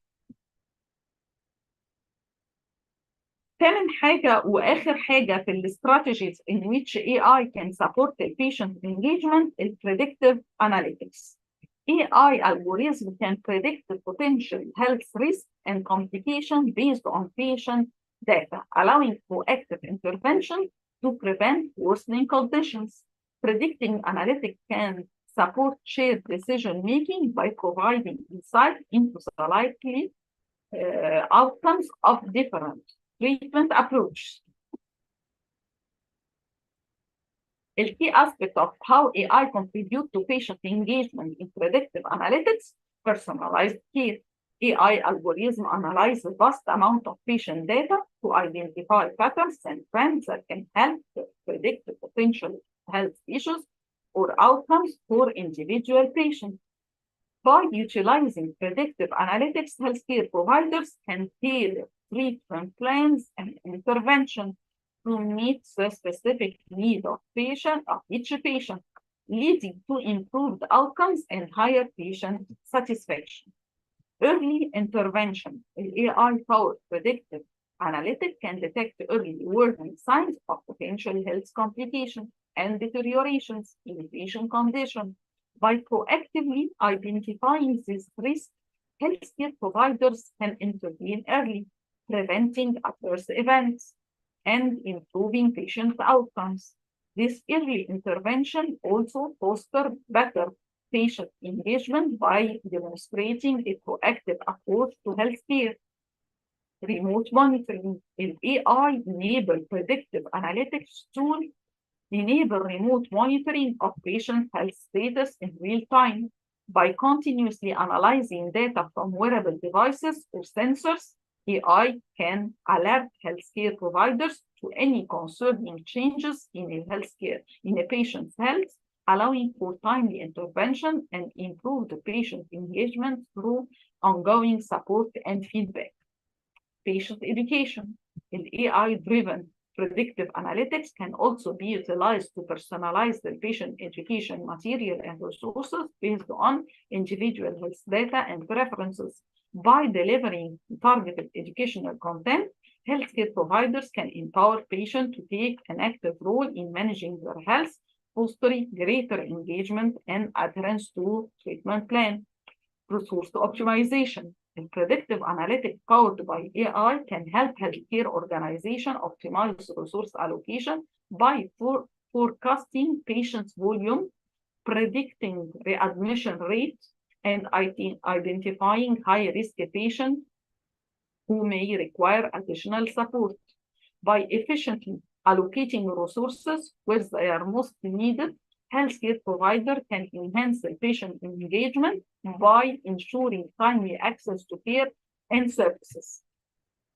Strategies in which AI can support the patient engagement and shared decision making.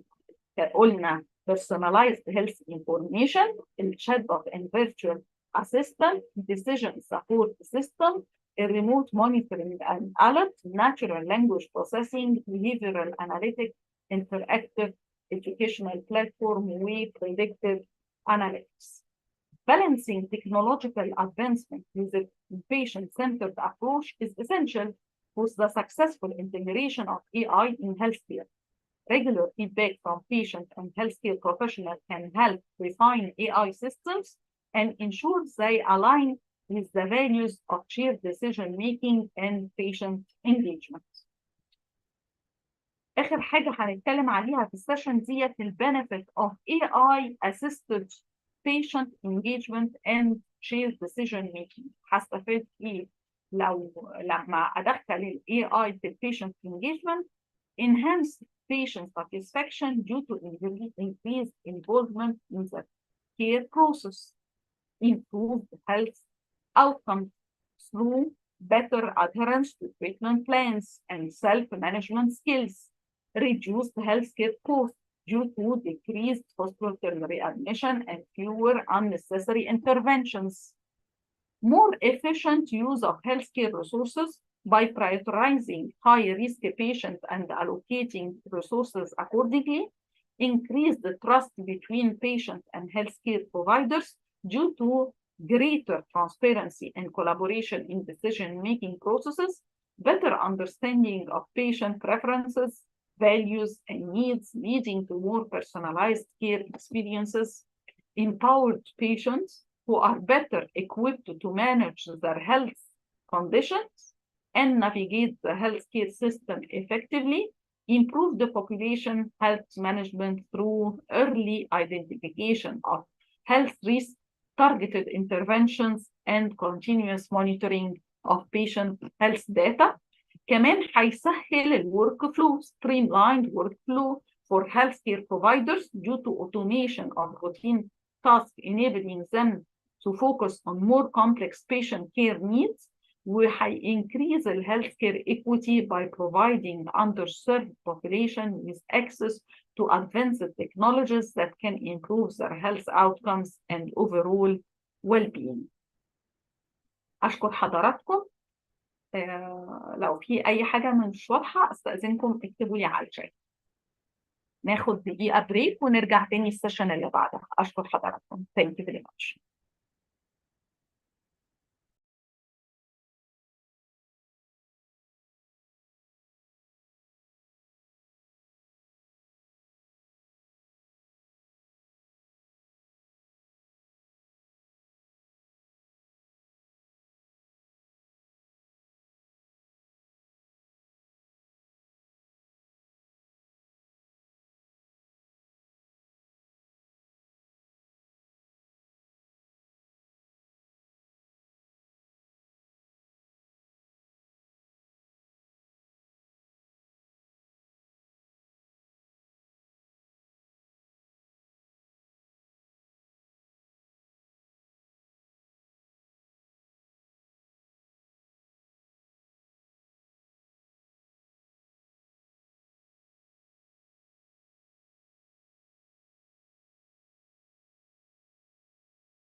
السلام عليكم. هنتكلم في السيشن دي عن ال AI والclinical trial design and management.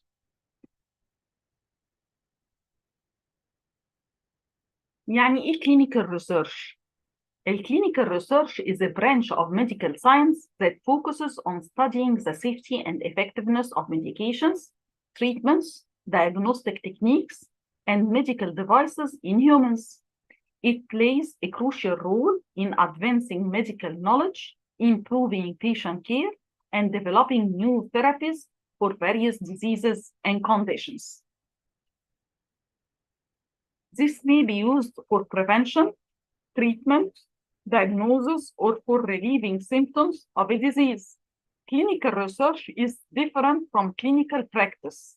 In clinical practice, established treatments are used, while in clinical research, evidence is collected to establish a treatment.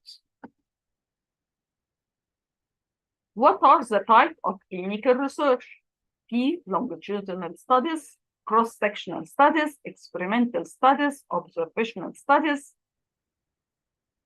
Longitudinal studies follow participants over an extended period to track change in health outcomes or disease progression over time.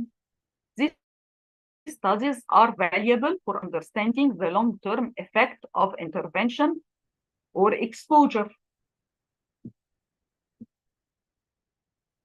cross-sectional studies دي عبارة عن studies collect data from a population at a single point in time to examine relationship between variables. These studies provide a snapshot of the prevalence of certain condition or behaviors within a population. Experimental studies are designed to assess the impact of an intervention on a particular outcome by comparing a treatment group with a control group. Randomized control trials are considered the gold standards for experimental studies as they help minimize bias and establish causality. Observational studies, researchers observe participants in their natural setting without intervening or imposing any specific treatment.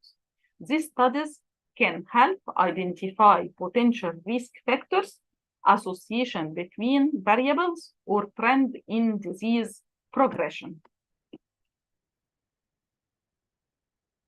يعني clinical trials عبارة عن research studies that explore whether a medical strategy, treatment, or device is safe and effective for human.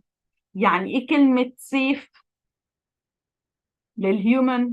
يعني مثلا ما يبقاش فيه physical harm، ما يكونش فيه adverse reaction من الدواء، ما يكونش فيه adverse reaction من الفاكسين، ما يكونش فيه side effect، allergy، allergic reaction، unexpected toxicity، ما يبقاش فيه مثلا psychological distress and anxiety أو depression، disclosure of sensitive health information، ما يبقاش فيه financial harm.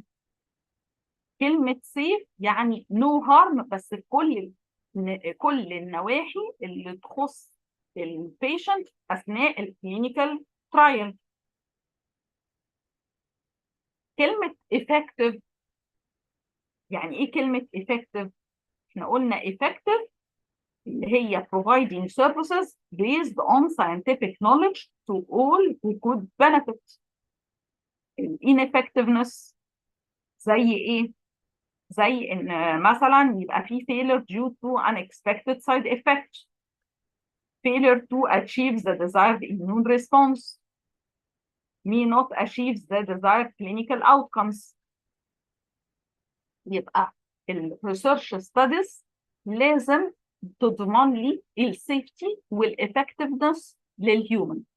بعمل clinical trial عشان أضمن السيفتي والإفكتفنس.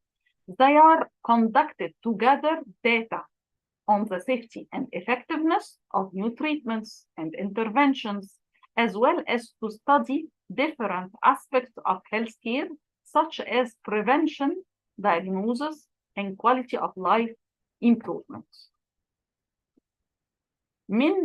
احنا قلنا من اهم الانواع في الكلينيكال ترايل الراندمايز كنترول ترايل.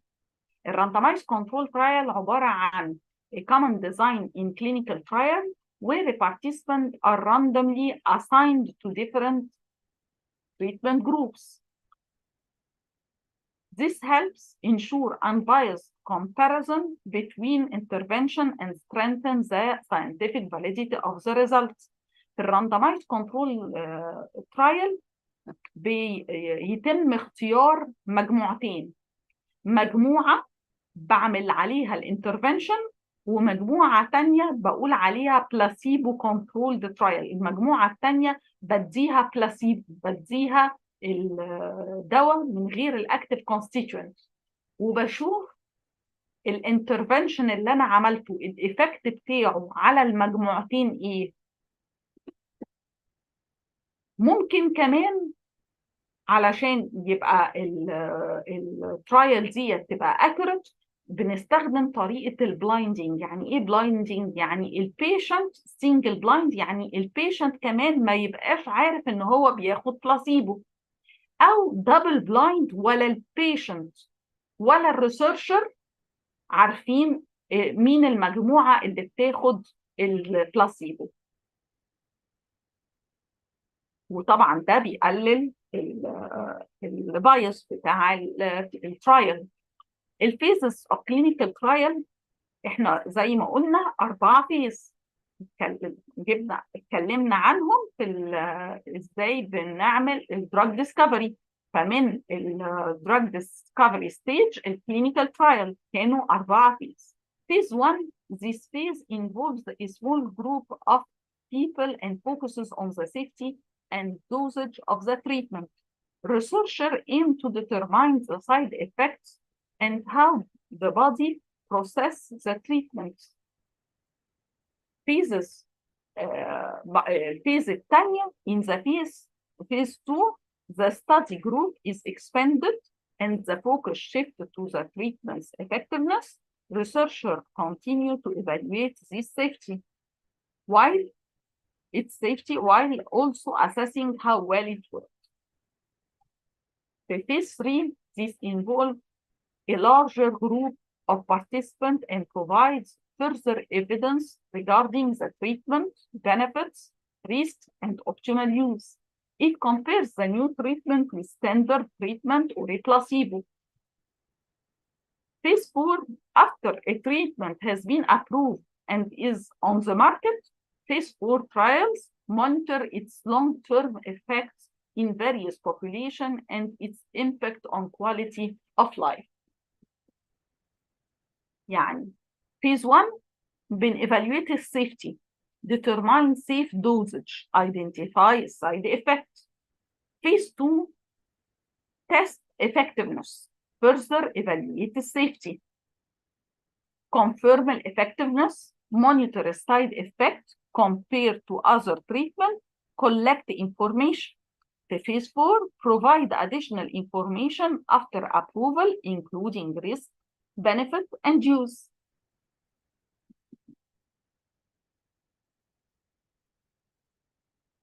ايه الامبورتنس بتاعت الكلينيكال ترايل؟ الكلينيكال ترايل play a crucial role in advancing medical knowledge and improving patient care by providing evidence-based data. Clinical trials generate scientific evidence about the safety and effectiveness of new treatment, which help healthcare professionals make informed decisions about patient care. Advancing medical research, these trials contribute to the development of new therapies, medications, and medical devices that can potentially improve health outcomes for patients. Enhancing patient care by participating in clinical trials, patients may gain access to cutting-edge treatments that are not yet widely available, potentially improving their health outcome. Regulatory approvals, the data from clinical trials are essential for regulatory agencies like the FDA to evaluate whether a new treatment should be approved by use in the general population. The ethical consideration in clinical trials are paramount in clinical trial to ensure the protection of participants' rights, safety, and well-being. They key ethical principles include informed consent, minimizing the risk, ensuring participant confidentiality, and maintaining scientific integrity. Challenges in clinical trials. Several challenges exist in conducting clinical trials, including recruitment of participants. زي ما قلنا الrecruitment بتاع participants ده يعتبر challenge. Ensuring diversity in participant demographics برضه ده challenge. Managing the cost challenge. Addressing the ethical consideration ده كمان challenge. Clinical trial design and study management are critical components of conducting research, particularly in the field of medicine, science, and social science. These processes involve the careful planning, design, and implementation of research protocols to ensure the ethical treatment of participants, the collection of reliable data, and the overall success of the study. The clinical trial design refers to the systematic process of creating a detailed plan for conducting a research study. This involves defining the research question and hypothesis, defining the study objectives, selecting appropriate methodologies, and outlining the procedure for data collection and analysis. The clinical trial design of a research is essential for ensuring that the study is conducted in a rigorous and standardized manner. The clinical trial design typically includes detailed information on the study design, participant selection criteria, data collection methods, ethical considerations, statistical analysis plan, and potential risk and benefits. It serves as a blueprint for researchers to follow throughout the course of the study, guiding their actions and decisions. ايه هي الكي components of clinical trial design؟ اول حاجه واهم حاجه الستادي ديزاين. ان اختار الستادي ديزاين سواء هو cross sectional, case control, interventional study, randomized control trial, observational is a crucial aspect of protocol development. The design determines how data will be collected and analyzed to answer the research question. يبقى study design, proper explanation should be given as to why a particular design was chosen. أنا مختارة الديزاين دوت بناء على إيه؟ Study design is in fact the researcher's general plan to acquire the answer to the hypothesis being tested.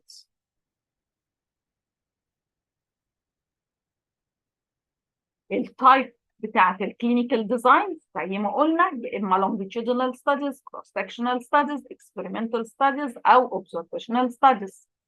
طيب لو قلنا ان عايزين investigate how cognitive function changes over a 10-year period in a group of adult age 60 and above. دي ممكن تبقى ايه؟ يعني ممكن اعمل الريسيرش ستادي، اديزاين الريسيرش، انقي الريسيرش ستادي ازاي؟ researcher recruit a sample of 500 adults age 60 and older, all without diagnosed cognitive impairment at the start of the study. يبقى دي هقدر اقول عليها longitudinal study. ليه؟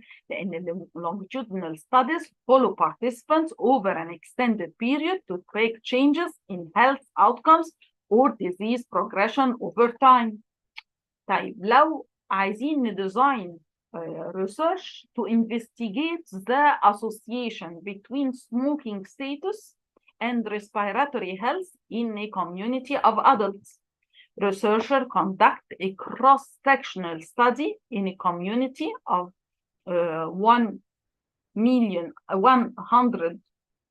1,000 adults aged 30 to 60 years. Cross-sectional study. Collect data from a population at a single point in time to examine the relationship between variables. To investigate the effect of a newly developed hypertensive drug on a blood pressure levels in individuals with hypertension. Researcher conduct a randomized control experimental study with two groups. The experimental group receiving the new drug and the control group receiving a placebo.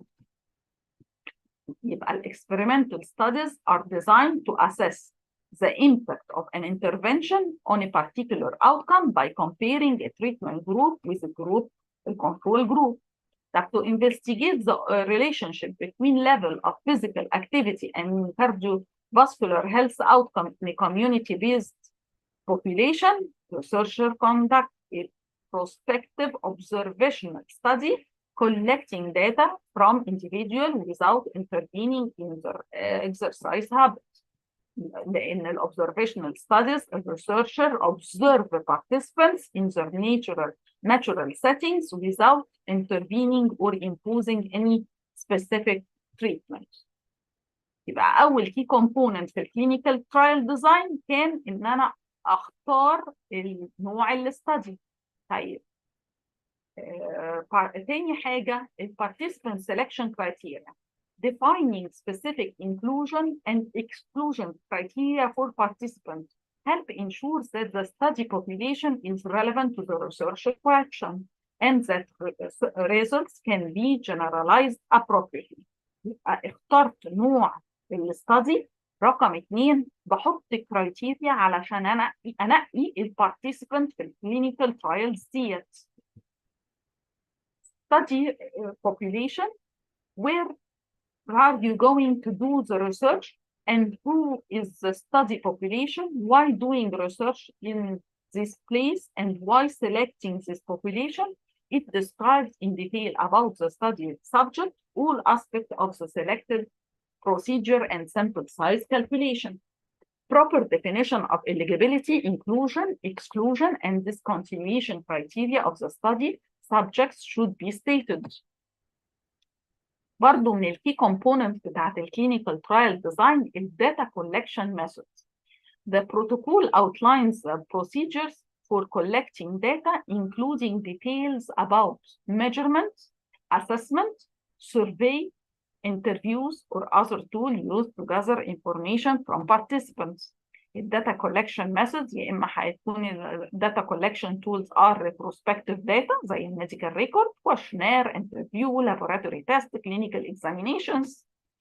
برضو من الكي component of clinical trials design ethical consideration. البروتوكول must address ethical considerations such as informed consent procedures, protection of participant confidentiality, and measures to minimize the potential harm of or discomfort. هو ممكن في harm يحصل لبيشنت اكيد، لان ممكن وانا بستخدم مثلا الكلينيك randomized control trial انا في مجموعه كامله بجرب عليها بلاسيبو، دواء ما فيهوش اكتيف كونستيتوينت وهم اوريدي مثلا عندهم هايبرتنشن زي الاكزامبل اللي قلنا عليه، فبالتالي هو بيقعد طول مده الاستادي ما بياخدش دواء يقلل له الضغط، فممكن يسبب له هارم. في هارم ممكن يحصل من adverse drug event بسبب ادويه بيتم استخدامها، او يكون يحصل سايد افكت للادويه دي، فممكن يحصل هارم للبيشنت. فمن الايثيكال كونسيدريشنز ان انا اخد من البيشنت كونسنت بناء على معرفه بالبروسيجر، وبروتكت الكونفيدنشاليتي اوف بيشنت، ومينيمايز البوتنشال هارم اور ديستراكت. The following points should be explained: the benefit and risk for the subject involved, the physical, social, and the psychological implication of the research, details of the information to be given to the study patients, including alternative treatment approach. Information should be provided on the pre-informed consent of the participant. Information from form should contain justification for research, outline of study, risk, confidentiality, and voluntary participation. Should be told patient about the freedom to withdraw from the study whenever they wish to. Confidentiality indicates how the personal information obtained from the patient will be kept secret. Data safety. الكي كومبوننت برضو من الكي كومبوننت بتاعت الكلينيكال ترايل ديزاين statistical analysis plan. A clear plan for analyzing the collected data is essential for ensuring that results are interpreted accurately and reliably. Data management and analysis plan. The analysis plan and which statistical test will be used to check the significance to the research question or hypothesis with appropriate references should be described. Names of variables that will be used in the analysis and the name of statistical analysis that will be performed to assess the outcome should be listed. يبقى من الكي كومبوننتس اللي اتكلمنا عنهم في الكلينيكال ترايلز ديزاين الريسيرش كويشن اند هايبوثيسز، الستادي ديزاين، البارتيسيبانت سelection كرايتيريا، داتا كولكشن ميثودز، ethical consideration وستاتستيكال اناليسيس بلان. طيب ايه هي الايم بتاعت الكلينيكال ترايل ديزاين؟ to raise the question, to be researched and clarify its importance, to collect existing knowledge and discuss the effort of other researchers who have worked on the related question, literature review يعني, to formulate a hypothesis and objective, to clarify ethical consideration, to suggest the methodology required for solving the question and achieving the objective, to discuss the requirement and limitation in achieving the objectives. The benefit بتاع الكلينيكال trial design allows the researcher to plan and review the project steps, serve as a guide throughout the research, forces time and budget estimates. الكلينيكال trial design with AI. ازاي الاي اي كمان هيحسن لي في الكلينيكال ترايل ديزاين؟ الاي اي in clinical trial design leading to more efficient and patient-centric study design. ازاي؟ اول حاجه الاي اي powered protocol options optimization. عايزين نعمل protocol optimization. الماشين learning algorithm can analyze vast data set from previous trials, identifying patterns and insights that inform the design of future protocols. By leveraging AI, researcher can optimize various aspects of clinical trial design. بيتعمل أول حاجة literature review and feasibility assessment. The AI algorithm can quickly scan and analyze an extensive body of medical literature, identifying the relevant studies, treatment, trends, and potential patient populations. This streamlined literature review enhances the feasibility assessment of a new trial. يبقى أول حاجة ببتدي بيها الترايل بتاعتي إن أنا بعمل ريفيو للليتريتشر. فالاي اي بيضمن لي إن الريفيو دوت يبقى بطريقة سهلة وسريعة. تاني حاجة predictive analytics for patient recruitment. One of the major bottleneck in clinical trial in patient recruitment, AI can predict patient availability based on historical data, optimizing recruitment strategies and timeline. Additionally, machine learning models can identify eligible patients within electronic health records, facilitating faster recruitment.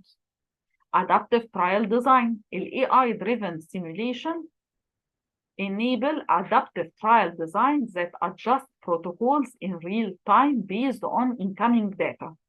The flexibility allows for efficient decision-making and reduces the need for protocol amendments.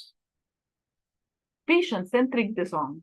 AI help in creating patient-centric design by considering patient preferences, lifestyles, and geographical factors. This approach not only improves patient retention, but also enhances the overall trial experience. AI-powered protocol optimization. اتكلمنا إن ال AI يقدر يساعدني في literature review وال feasibility assessment, ال predictive analytics for patient recruitment, adaptive trial design, و patient-centric design. The benefit of AI-powered protocol optimization: faster study initiation. ببتدي الستادي بطريقة أسرع. improve the patient recruitment, and adaptive trial designs contribute to shorten timelines and reduce the costs. هيقلل الوقت ويقلل الكوست. Moreover, patient-centric protocols result in higher participant engagement and better data quality. Patient recruitment and retention with AI. يبقى في ال AI اتكلمنا عن ال AI powered protocol optimization. ده optimize ال protocol design. رقم 2 patient recruitment and retention with AI. Patient recruitment and retention are perennial challenges in clinical trials. Delays caused by slow enrollment or high dropout rates can significantly impact timelines and costs.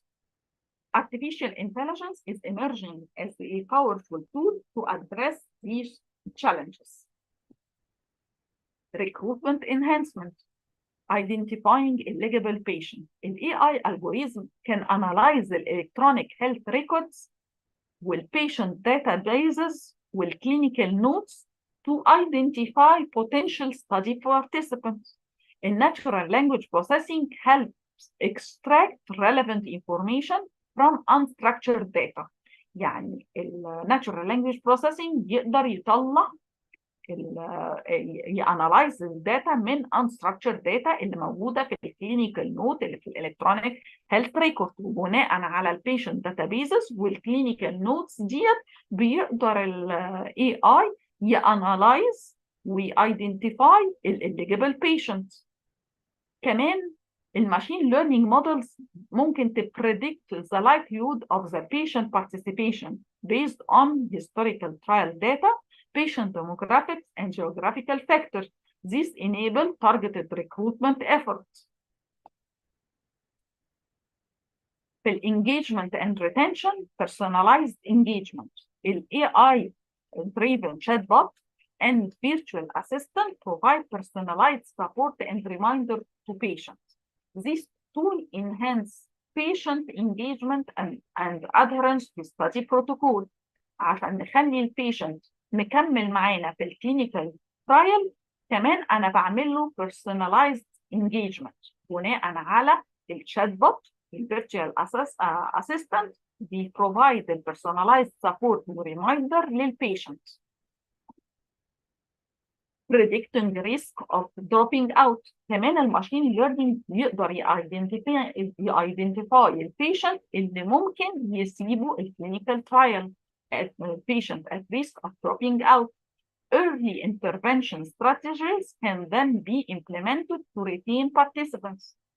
كمان ال AI can recommend protocol modifications based on real-time patient data. This flexibility enhances patient comfort and compliance. يبقى في recruitment enhancement identify eligible patient، وفي engagement and retention personalize engagement. ال AI بيساعدني في predicting the risk of dropping out و adaptive protocol. البنفيت بتاع ال AI powered patient recruitment and retention strategies. AI powered patient recruitment and retention strategies result in faster enrollment, reduced dropout rates, and improved data quality. The ethical consideration of AI powered patient recruitment and retention strategies, patient data privacy and informed consent remain paramount. AI should be employed in a manner consistent with ethical guidelines and regulatory standards. Data management and analysis with AI. Clinical trial generate vast amount of data from patient records to lab results. Effectively managing and analyzing this data is crucial for study success. AI is in the forefront of transforming data management and analysis. يبقى الرول بتاع ال AI في ال clinical trial design AI powered protocol optimization. تاني حاجة بيساعدني في البيشنت ريكروتمنت وريتنشن. تالت حاجة في الداتا مانجمنت اند اناليسيس. في الداتا انتجريشن اند كواليتي كنترول ال AI integrates data from various sources such as electronic health records, wearables, and imaging devices. This ensure a comprehensive data set for analysis. يعني يقدر يجمع الداتا من various sources وبيضمن لي comprehensive data set for analysis. الريل تايم داتا فاليديشن. الاي اي algorithm validated data in real time, flagging inconsistencies and errors. This enhances data quality and reduces the risk of false conclusion. يبقى لو في اي ايرور في الداتا اللي بتتجمع بيعمل لي على طول فلاج لاي inconsistencies او ايرورز، وباخد على طول الاكشنز علشان اقلل الريسك اوف فولس كونكلوجن. في الاناليسيس predictive analytics machine learning model predict patient outcomes and treatment responses. This information is in adapting trial protocols and treatment plans. زي الإيمج أناليسيس، ال AI algorithm can analyze the medical image, the CT scan, MRI to identify biomarkers, track disease progression, or evaluate treatment response in trials. Biomarker discovery. The AI identifies potential biomarkers for disease diagnosis and treatment response. This supports personalized medicine approach. Real-time monitoring. The AI continuously monitors patient data. Any anomalies or safety concern trigger immediate alert to ensure the patient safety. طبعا دوت أهم حاجة إنه بيضمن لي البيشنت سيفتي، لأنه أي تريجر بيمس البيشنت سيفتي بيبعت لي ألارم وأنا باخد الكوركتيف أكشن علشان ما يأثرش على السيفتي أوف بيشنت. يبقى في الداتا انتجريشن اند كواليتي كنترول كان في الاي اي اليونيفايد داتا سورسز والريل تايم داتا فاليديشن. في الاناليسيس بريدكتيف اناليتكس وبايوماركر ديسكفري وريل تايم مونيتورنج. رابع حاجه الستريم لاين ديسيجن ميكنج. الاي اي بيساعدني في ان يسهل لي عمليه الديسيجن ميكنج. اوتوميتد ريبورتنج. AI generate automated reports and dashboards providing real-time insight to stakeholders. This speed up decision-making process. يبقى كمان حتى الريبورتس ال AI كمان ممكن يعملها لي بطريقة automated، وهقدر provide real-time insight للstakeholders. فده في اختصار كبير للوقت وفي عملية اتخاذ القرار الديسيجن ميكنج والابروفل بتاع الدواء مثلا اللي بعمل عليه intervention. Adaptive trial design. ال AI recommends adaptive trial design modification based on accumulating data. This flexibility optimizes the study outcomes. Safety monitoring and adverse event detection with AI. Patient safety is of paramount importance in clinical trials. Rapid detection and response to adverse events are critical.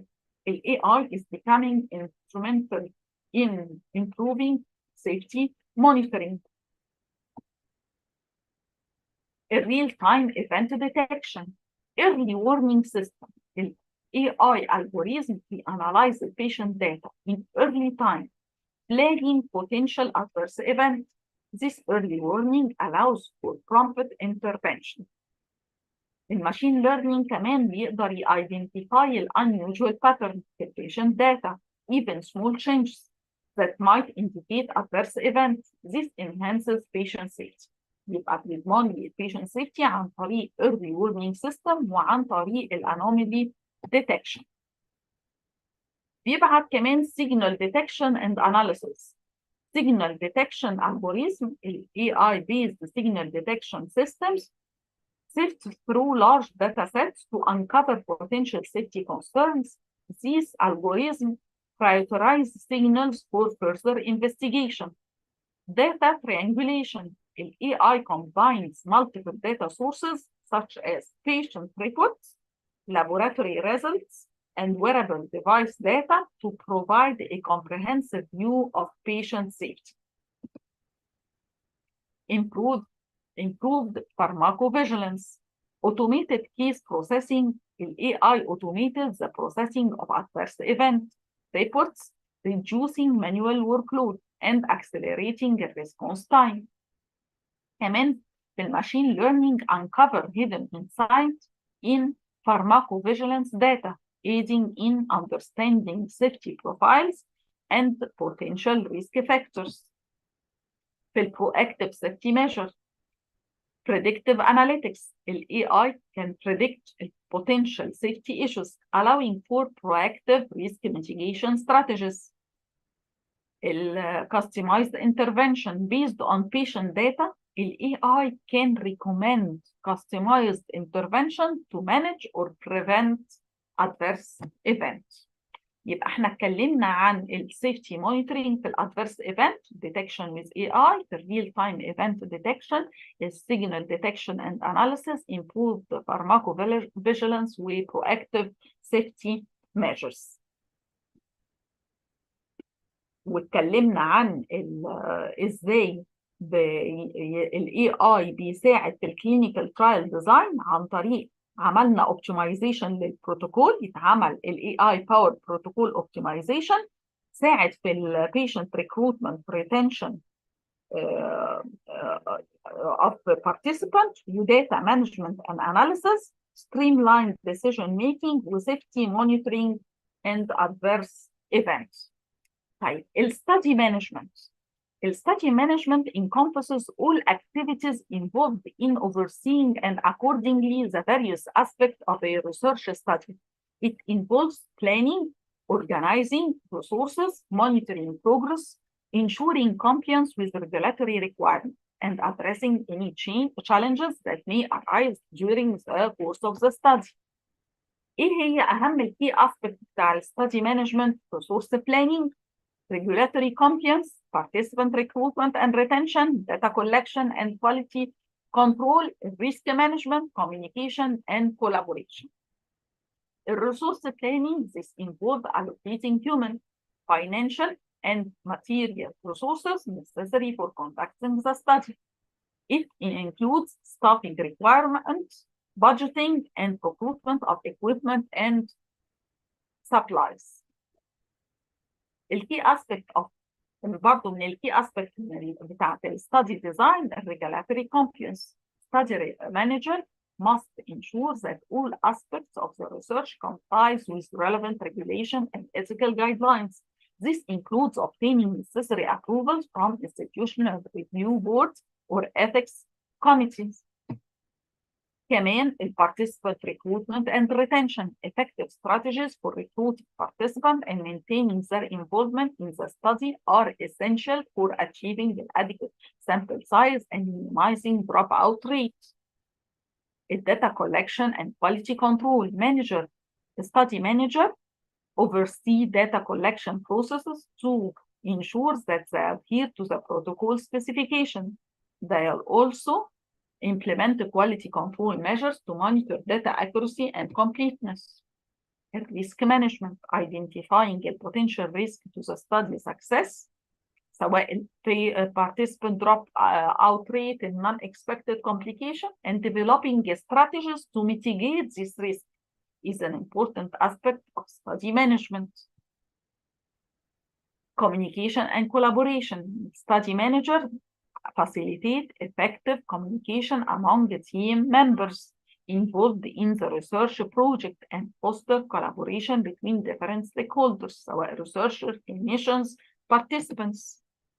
يبقى ايه هي اهم الاسبكت بتاع الستادي مانجمنت علشان اعمل بلاننج للريسيرش بتاعي، للستاديز بتاعتي اعمل لها مانجمنت ازاي؟ اول حاجه ريسورس بلاننج، ريجولاتوري كومبلينس، participant recruitment and retention, data collection and quality control, risk management, communication and collaboration. The clinical trial design and study management are integrated to conducting high-quality research studies across various disciplines. These processes require careful planning, attention to details, adherence to ethical standards, and effective coordination of resources to ensure successful outcomes. طب ايه هي ال AI applications اللي ممكن تساعدني في الستادي مانجمنت؟ البروتوكول ديزاين، AI assisted protocol development. The AI algorithm can analyze existing protocols, identifying common elements and suggest improvement based on historical data. This can help optimize the study design for better outcomes. رقم 2 patient recruitment. Predictive analytics for patient recruitment. AI model can analyze historical data to predict the likelihood of successful patient recruitment, enabling more targeted and efficient recruitment strategies. كمان natural language processing for eligibility criteria. Natural language processing algorithm can assist in automating the extraction and interpretation of eligibility criteria from trial protocols, facilitating the identification of eligible participants. كمان site selection and management. Predictive analytics for site performance. AI can analyze the historical data to predict the potential performance of different sites, aiding in strategic site selection and resource allocation. Risk-based monitoring. AI-driven risk assessment models can identify the potential risk at different sites, allowing for more targeted and efficient monitoring efforts. كمان في الداتا مانجمنت and monitoring. Automated data quality checks. The AI algorithm can automate the process of data quality checks, identifying inconsistencies or anomalies in real time and triggering alerts for corrective actions. Predictive analytics for data monitoring. كمان ال AI can predict potential data monitoring issues based on historical pattern, allowing proactive intervention to address data quality issues. في الكلينيكال trial operation يستخدم ال AI algorithm can optimize the allocation of resources, including the personnel, the equipment, the budget to ensure efficient trial operations. The AI model can predict the completion time for different stages of a clinical trial, enabling better planning and resource management. في الادaptive trial design, the AI can analyze real-time data during a trial and provide insight to support adaptive trial design, allowing for modification based on emerging trends or unexpected results. في safety monitoring, the AI algorithm can analyze safety data to detect potential signals for adverse events, facilitating early intervention and decision-making. The regulatory compliance. An AI-powered tool can assist in managing and organizing the regulatory documents, ensuring compliance with regulatory requirements. كمان ال AI can monitor trial activities in real time to identify potential compliance issues and provide alert for corrective actions. For participant engagement, the AI can analyze participant data and preferences to tailor engagement strategies, improving participant retention and adherence to the study protocol. كمان ال AI-driven chatbot can provide real-time support to participants, answering queries or providing information throughout the trial. وآخر حاجة ال AI for post-trial analysis model can analyze the overall trial data to identify patterns, trends, and key insights for post-trial analysis and report.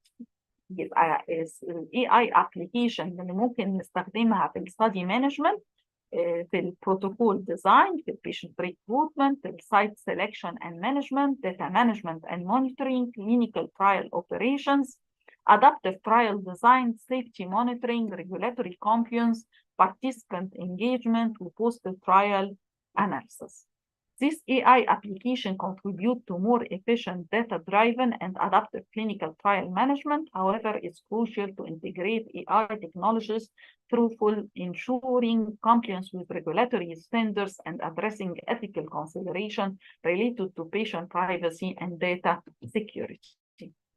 أشكر حضراتكم. لو في أي حاجة مش واضحة، إحنا اتكلمنا عن استخدامات ال AI في الترايل، في الكلينيكال ترايل ديزاين وفي الستادي مانجمنت. ميرسي، أشكر حضراتكم. دقيقة ونرجع مع بعض تاني إن شاء الله. أشكركم.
مساء الخير.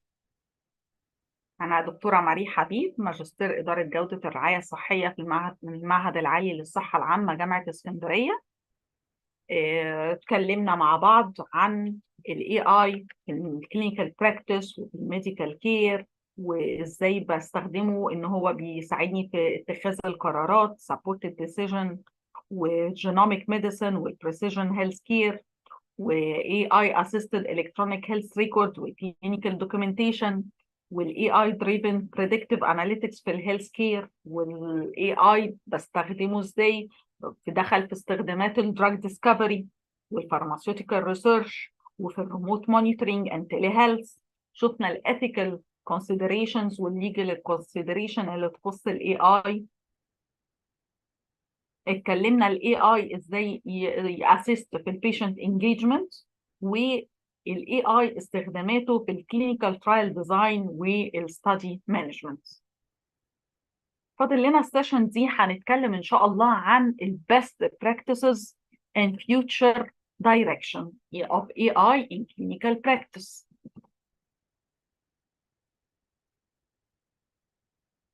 في best practices in clinical practice. The term best practice is often used interchangeably with good practice, evidence-based practice, evidence-based guidelines, clinical practice guidelines, أو standard of care. يبقى كلمة best practice يبقى best practice according to evidence-based practice أو according to evidence-based guideline. طيب ال best practice is more than practice based on evidence. It represents quality care which is deemed optimal. Best practices are health practices, methods, interventions, procedure or techniques based on high quality evidence in order to obtain improved patient and health outcomes. However, evidence alone is not sufficient to ensure evidence-based decision-making, but require uptake and sustained implementation of the evidence. Globally, evidence-based products such as best practice guidelines are developed and made available, but the challenges remain to get evidence implemented and then spreading into everyday clinical practice. Clinical practice زي ما قلنا في الديفينيشن بتاعه it involves the use of evidence-based medicine to provide high quality care.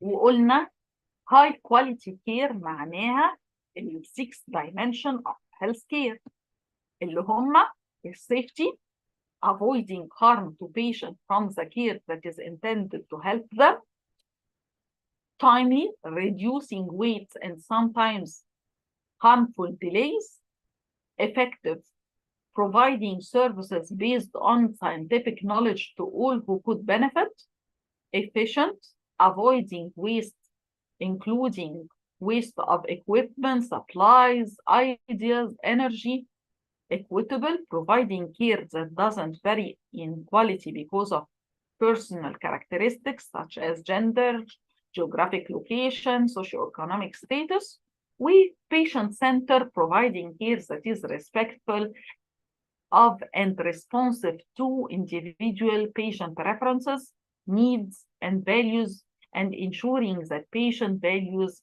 guide all clinical decisions. Implementing best practice for clinical practice setting involve focusing on well-established principles, guidelines, and strategies to enhance healthcare delivery, patient outcome, and overall quality of care. Guide on implementing the best practices. Clinical guidelines and protocol develop and adhere to evidence-based clinical guidelines and protocol established by reputable medical organization. Regulatory update guidelines based on the latest scientific evidence. Continuous professional development. Invest in the ongoing education and training of healthcare professionals to to ensure that they are up to date with the latest medical advancement and best practice. Encourage participation in conferences, workshops, and other educational activities. Multidisciplinary team collaboration. Foster collaboration among healthcare professionals from various disciplines to promote a holistic and patient-centered approach to care. Conduct regular interdisciplinary meetings to discuss complex cases and treatment plans. Patient-centered care. Prioritize patient preferences, values, and goals in decision-making. Implement shared decision-making processes involving patients in discussion about their care plan.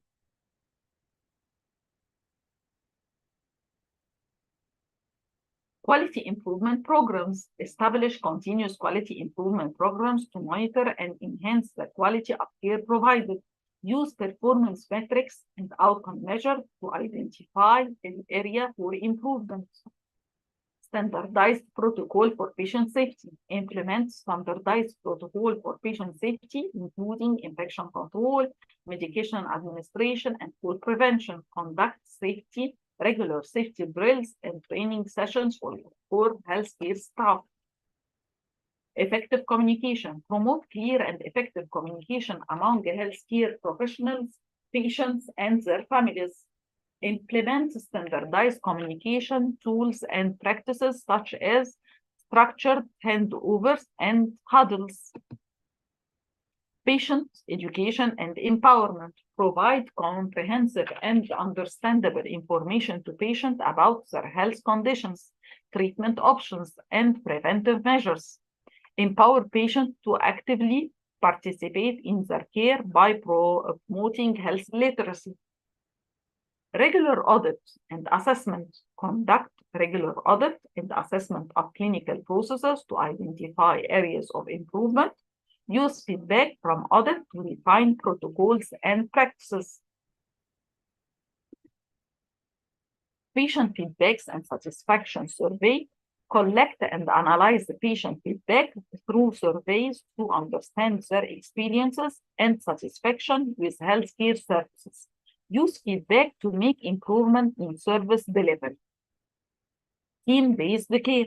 Implement team-based care models that emphasize collaboration among healthcare professionals, including physicians, nurses, pharmacists, and allied health professionals. Foster a culture of mutual respect and communication within healthcare team.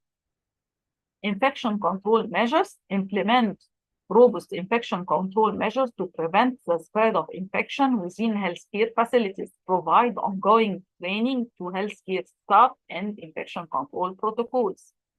Patient follow-up and continuity of care. Establish system for patient follow-up and ensure continuity of care, especially during transmission between different healthcare settings. يبقى ده كان الجايد on implementing best practice. علشان أطبق البست براكتس أنا محتاجة إيه؟ محتاجة إن يبقى في clinical guidelines and protocol. A continuous professional development. أعمل continuous training على طول بالhealth care providers. Multidisciplinary team collaboration. يبقى في conduct regular interdisciplinary meeting to discuss complex cases with treatment plans. وبالتالي هنعلى بالperformance level بتاع health care providers والperformance بتاعهم. Patient centered care. هشير decision making process. Quality improvement programs. Standardized protocol for patient safety, effective communication, patient education and empowerment, regular audit and assessment, patient feedback and satisfaction surveys, team-based care, infection control measures with patient follow-up and continuity of care. ده الجايد on implementing best practices. Implementing best practices in clinical practice require a comprehensive and collaborative approach, focusing on evidence-based guidelines, continuous education, effective communication, and patient-centered care. Regular evaluation and adaptation of practices are key to ongoing improvement in healthcare delivery. طب best practice in clinical practice using AI. Implementing best practices in clinical settings using AI involves integrating artificial intelligence technologies to enhance healthcare delivery, decision-making, and patient outcomes. Implementing best practice using AI require a strategic and collaborative approach, emphasizing ongoing evaluation and adaptation to ensure optimal outcomes for both healthcare professionals and patients. An example of using AI for best practice, AI is increasingly being integrated into various aspects of healthcare to enhance best practices, improve efficiency, and optimize patient outcomes. من example of how AI can be applied in clinical settings to support the best practice is diagnostic imaging. The AI algorithm for medical imaging, such as interpreting the X-ray with MRIs with CT scan, accelerates the detection of abnormalities, reduces the risk of human error, and supports radiologists in making more accurate diagnosis. طب يعرف الدايجنوزس بناء على ايه؟ لازم اكون مدخله فيه البيست براكتس، الايفيدنس بيست جايد لاينز. Clinical decision support system, implementation of clinical decision support system that utilizes AI to analyze the patient data and provide evidence-based recommendation to healthcare professionals, supports clinicians in making informed decision by presenting relevant clinical guidelines and treatment options at the point of care. According to evidence-based guidelines اللي أنا حطاها في knowledge base بتاعة السيستم. Predictive analytics for patient management. Using AI to analyze patient data for predicting disease progression and identifying patients at high risk of adverse events. Enable proactive intervention, personalize the treatment plan, and improve patient outcome. طيب عمل analysis AI عمل analysis للpatient data، عمل prediction للdisease progression بناء على ايه؟ بناء على ال evidence based guideline او على ال best practice. In natural language processing for electronic health record, integrating natural language processing with electronic health record to extract valuable information from unstructured clinical notes, enhances data extraction, facilitate comprehensive patient profile, and support the clinician in quickly accessing relevant information. Remote patient monitoring, AI-driven remote monitoring solutions that continuously track patient health metrics. How it helps? Provide real-time data, enable early detection of changes in patient condition, and support timely intervention. Hyper-personalize the treatment plan. The AI algorithms that analyze the genetic and clinical data to tailor treatment plan to individual patients. هيعرف منين التريتمنت بلان بناء على الايفيدنس بيسد جايد لاين او البيست براكتس. How it helps optimizes treatment efficacy, minimize the adverse effects, and contribute to the advancement of precision medicine. Drug discovery and development. The AI application is in analyzing biological data to identify potential drug candidates and predict their effectiveness. It accelerates drug discovery processes, reduces the cost, and enhances the efficiency of pharmaceutical research. The chatbot for patient engagement. The AI-powered chatbots that engage with patient to provide information, answer queries, and offer supports. بيprovided information according لإيه؟ according للbest practice أو للclinical guidelines, evidence-based guidelines. هتanswer الqueries وتoffer support. هتenhance patient education, encourage adherence للtreatment plans, and improve the overall patient experience. كمان في fraud detection in healthcare buying. AI algorithm for detecting anomalies and potential fraud in healthcare buying. How it helps it improve financial efficiency, reduces errors, and ensure appropriate utilization of resources. بيعرف منين ان الريسورسز ديت appropriate ولا لا according لل evidence-based guideline.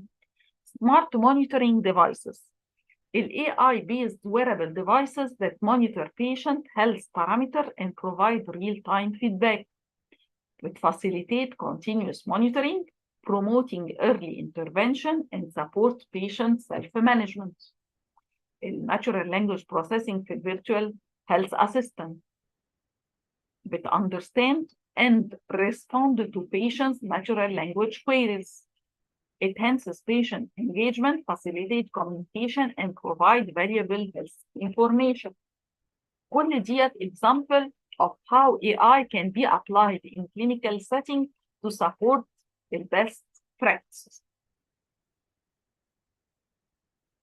This example illustrates how AI can be integrated into healthcare practices to complement and enhance existing best practices, ultimately contributing to improved patient care, streamlined workflow, and better healthcare outcomes.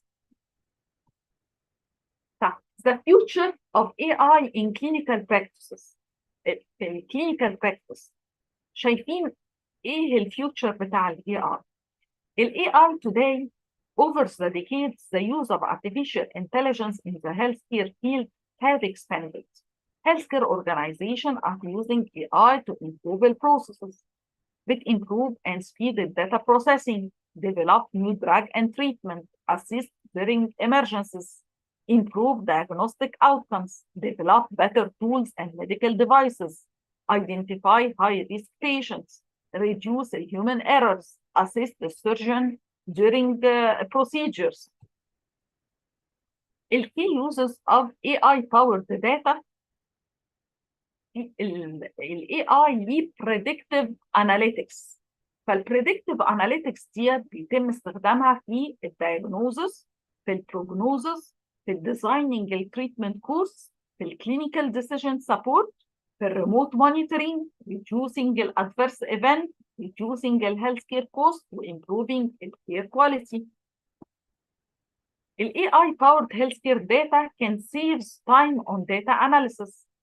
Data analytics describes the way information is collected and analyzed.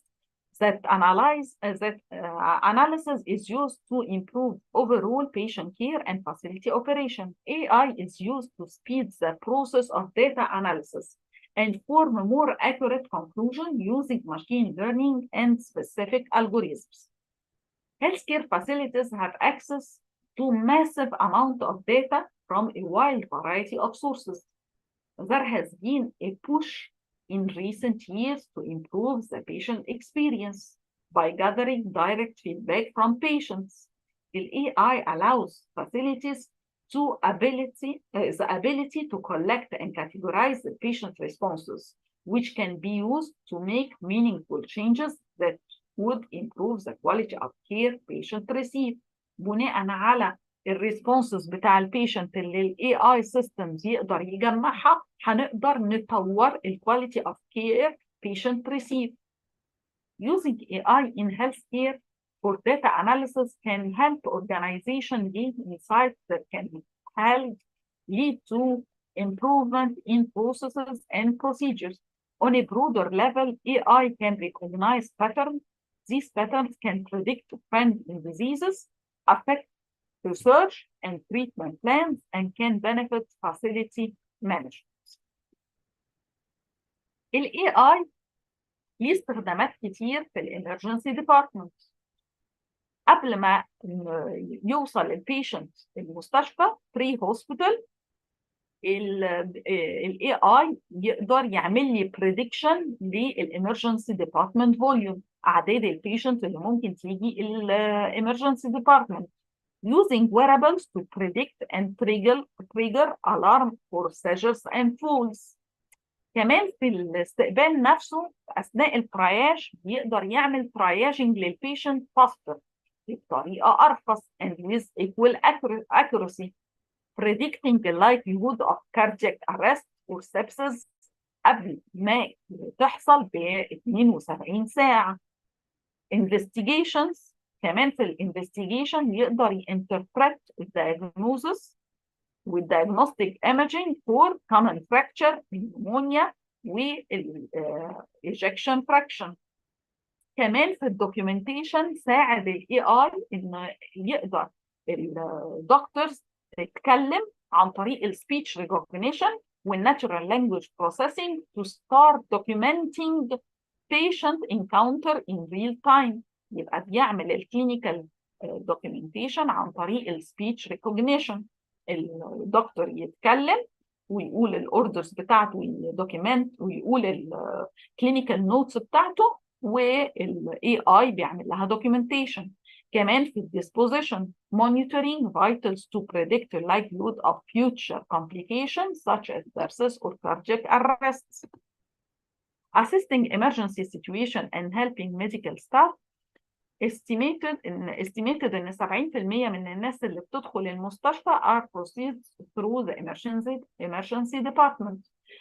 Hospital staff working in emergency department must be able to handle multiple patients at the same time and are often pulled in many directions. ER doctors must manage critical cases that require them to make life and death decisions very quickly. The risk of human error rises in this situation where decisions are made rapidly. This is one place where AI in healthcare can be a helpful tool for improving patient care and outcomes. AI uses data analytics to aid in decision-making, assisting doctors in their diagnosis and treatment paths in the emergency setting. It can recommend which diagnostic to run based on data inputs, saving hospitals and patient time and money. Artificial intelligence can also help determine whether a patient should be admitted or discharged based on the gathered data. AI can also move patients through the emergency department faster by streamlining the process involved with their visits, such as prescribing medication, treatment planning, and follow-up scheduling. In the case of rural areas where a transfer to a larger regional medical facility is necessary, AI can help with the decision needed to facilitate these transfers. Detecting heart attack over the phone. Many medical emergencies require timely intervention to prevent serious long-term consequences or death, such as stroke and heart attacks. AI solution can help emergency medical personnel recognize a life-threatening medical emergency from the very first call to emergency services. An AI tool that uses machine learning to analyze emergency call it listens to vocal cue from the caller and any background noise and considers the patient's medical history. Based on this data and what it has learned from previous call, AI can alert emergency staff if it suspects a heart attack. Initial results found that AI correctly identified if a patient is having a heart attack 95% of the time. Call emergency service automatically. Another AI tool can use data to determine if an ambulance is needed after a car crash, shortening the length of time it takes for emergency responder to arrive and an accident scene. This technology means that paramedics are dispatched within seconds instead of minutes. This estimate, it could reduce auto fatalities by up to 44%. AI can aid in drug development, access to new biology, improve or novel chemistry, quicker and less expensive discovery process, improve the success rate. One of the most beneficial uses of AI in healthcare is in aiding in the development of the new drug therapies. This application for AI has amazing potential evidence by its use to help develop vaccine for the COVID-19 virus.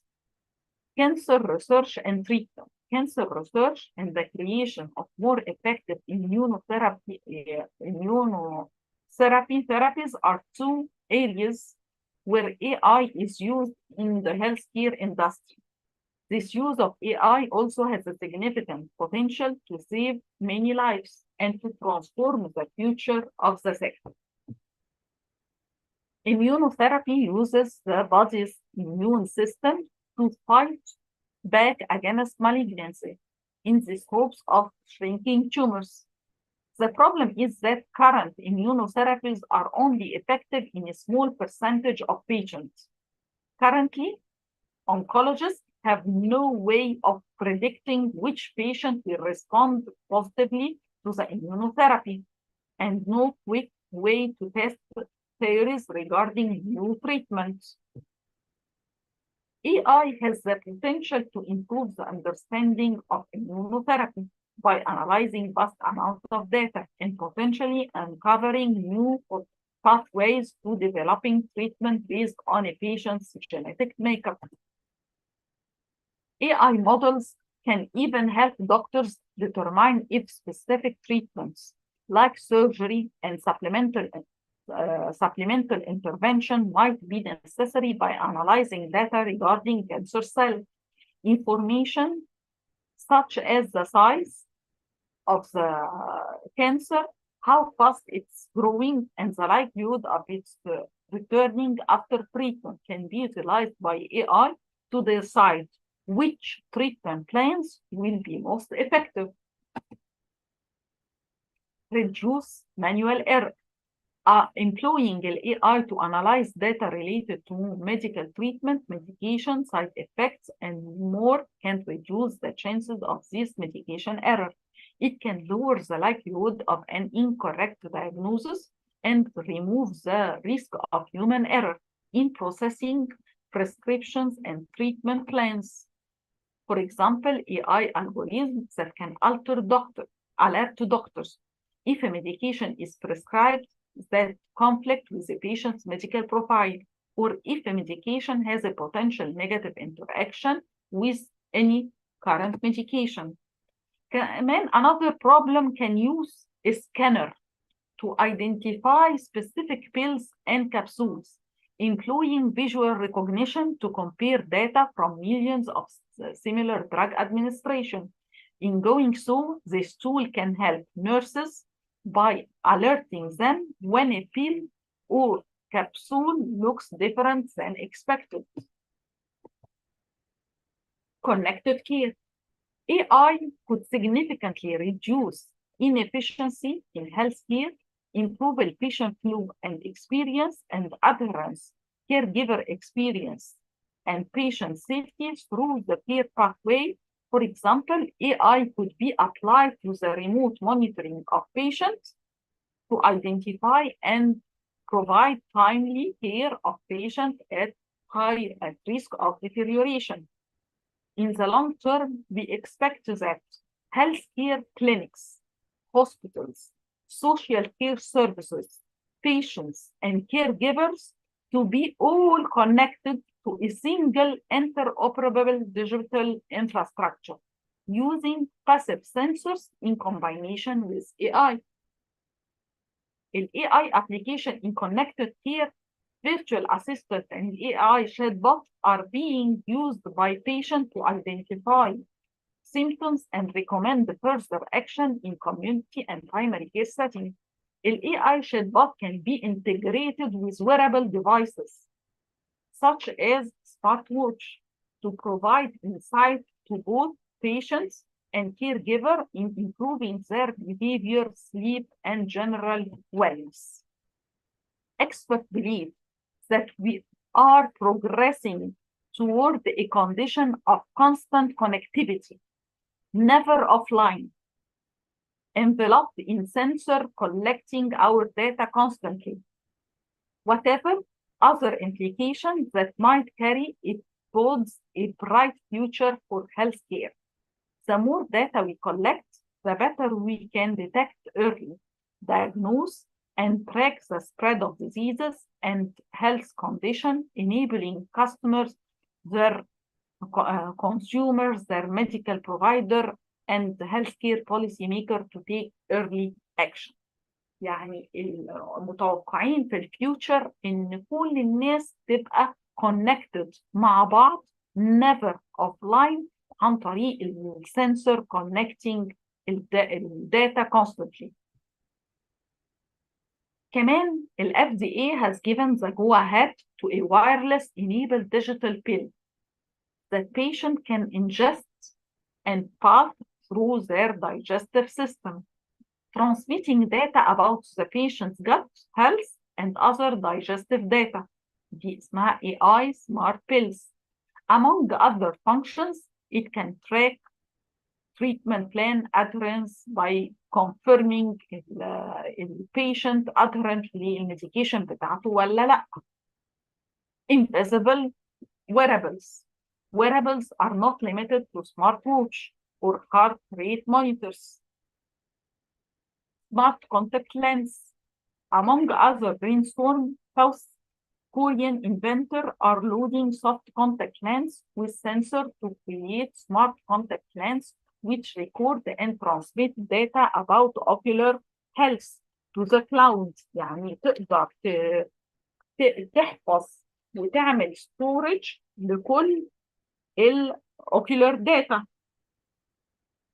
which record and transmit data about ocular health to the cloud for use by the patient and his or her doctor. Fully immersive bionic limbs.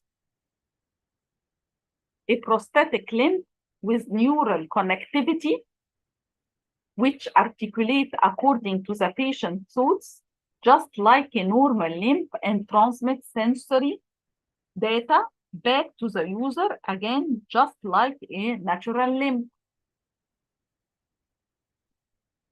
AI doctor. Much has been made about the potential for AI to render various jobs and professions obsolete. Doctors probably thought they were safe from the fate, and to a certain extent they are right.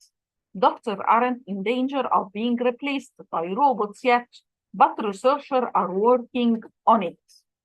AI doctor has a long way to go, but so far AI doctors can interact with patients, answering questions using natural language processing, observing and calling upon a vast database of knowledge to answer questions. AI in the long term, AI system will become more intelligent, enabling AI healthcare systems achieve a state of precision medicine through AI augmented healthcare and connected care. Healthcare will shift from the traditional one-size-fits-all form of medicine to a preventive, personalized, data-driven disease management models that achieves improved patient outcome in a more cost-effective delivery system. Thank you. أشكر حضراتكم. احنا اتكلمنا عن ازاي ال AI يقدر يحافظ على الامبلمنتيشن بتاع البست براكتس في الهيلث كير في الكلينيكال براكتس، واتكلمنا عن الفيوتشر ترندز اللي ممكن تبقى موجوده بناء على استخدامات الاي اي الحاليه. في حد عنده اي اسئله؟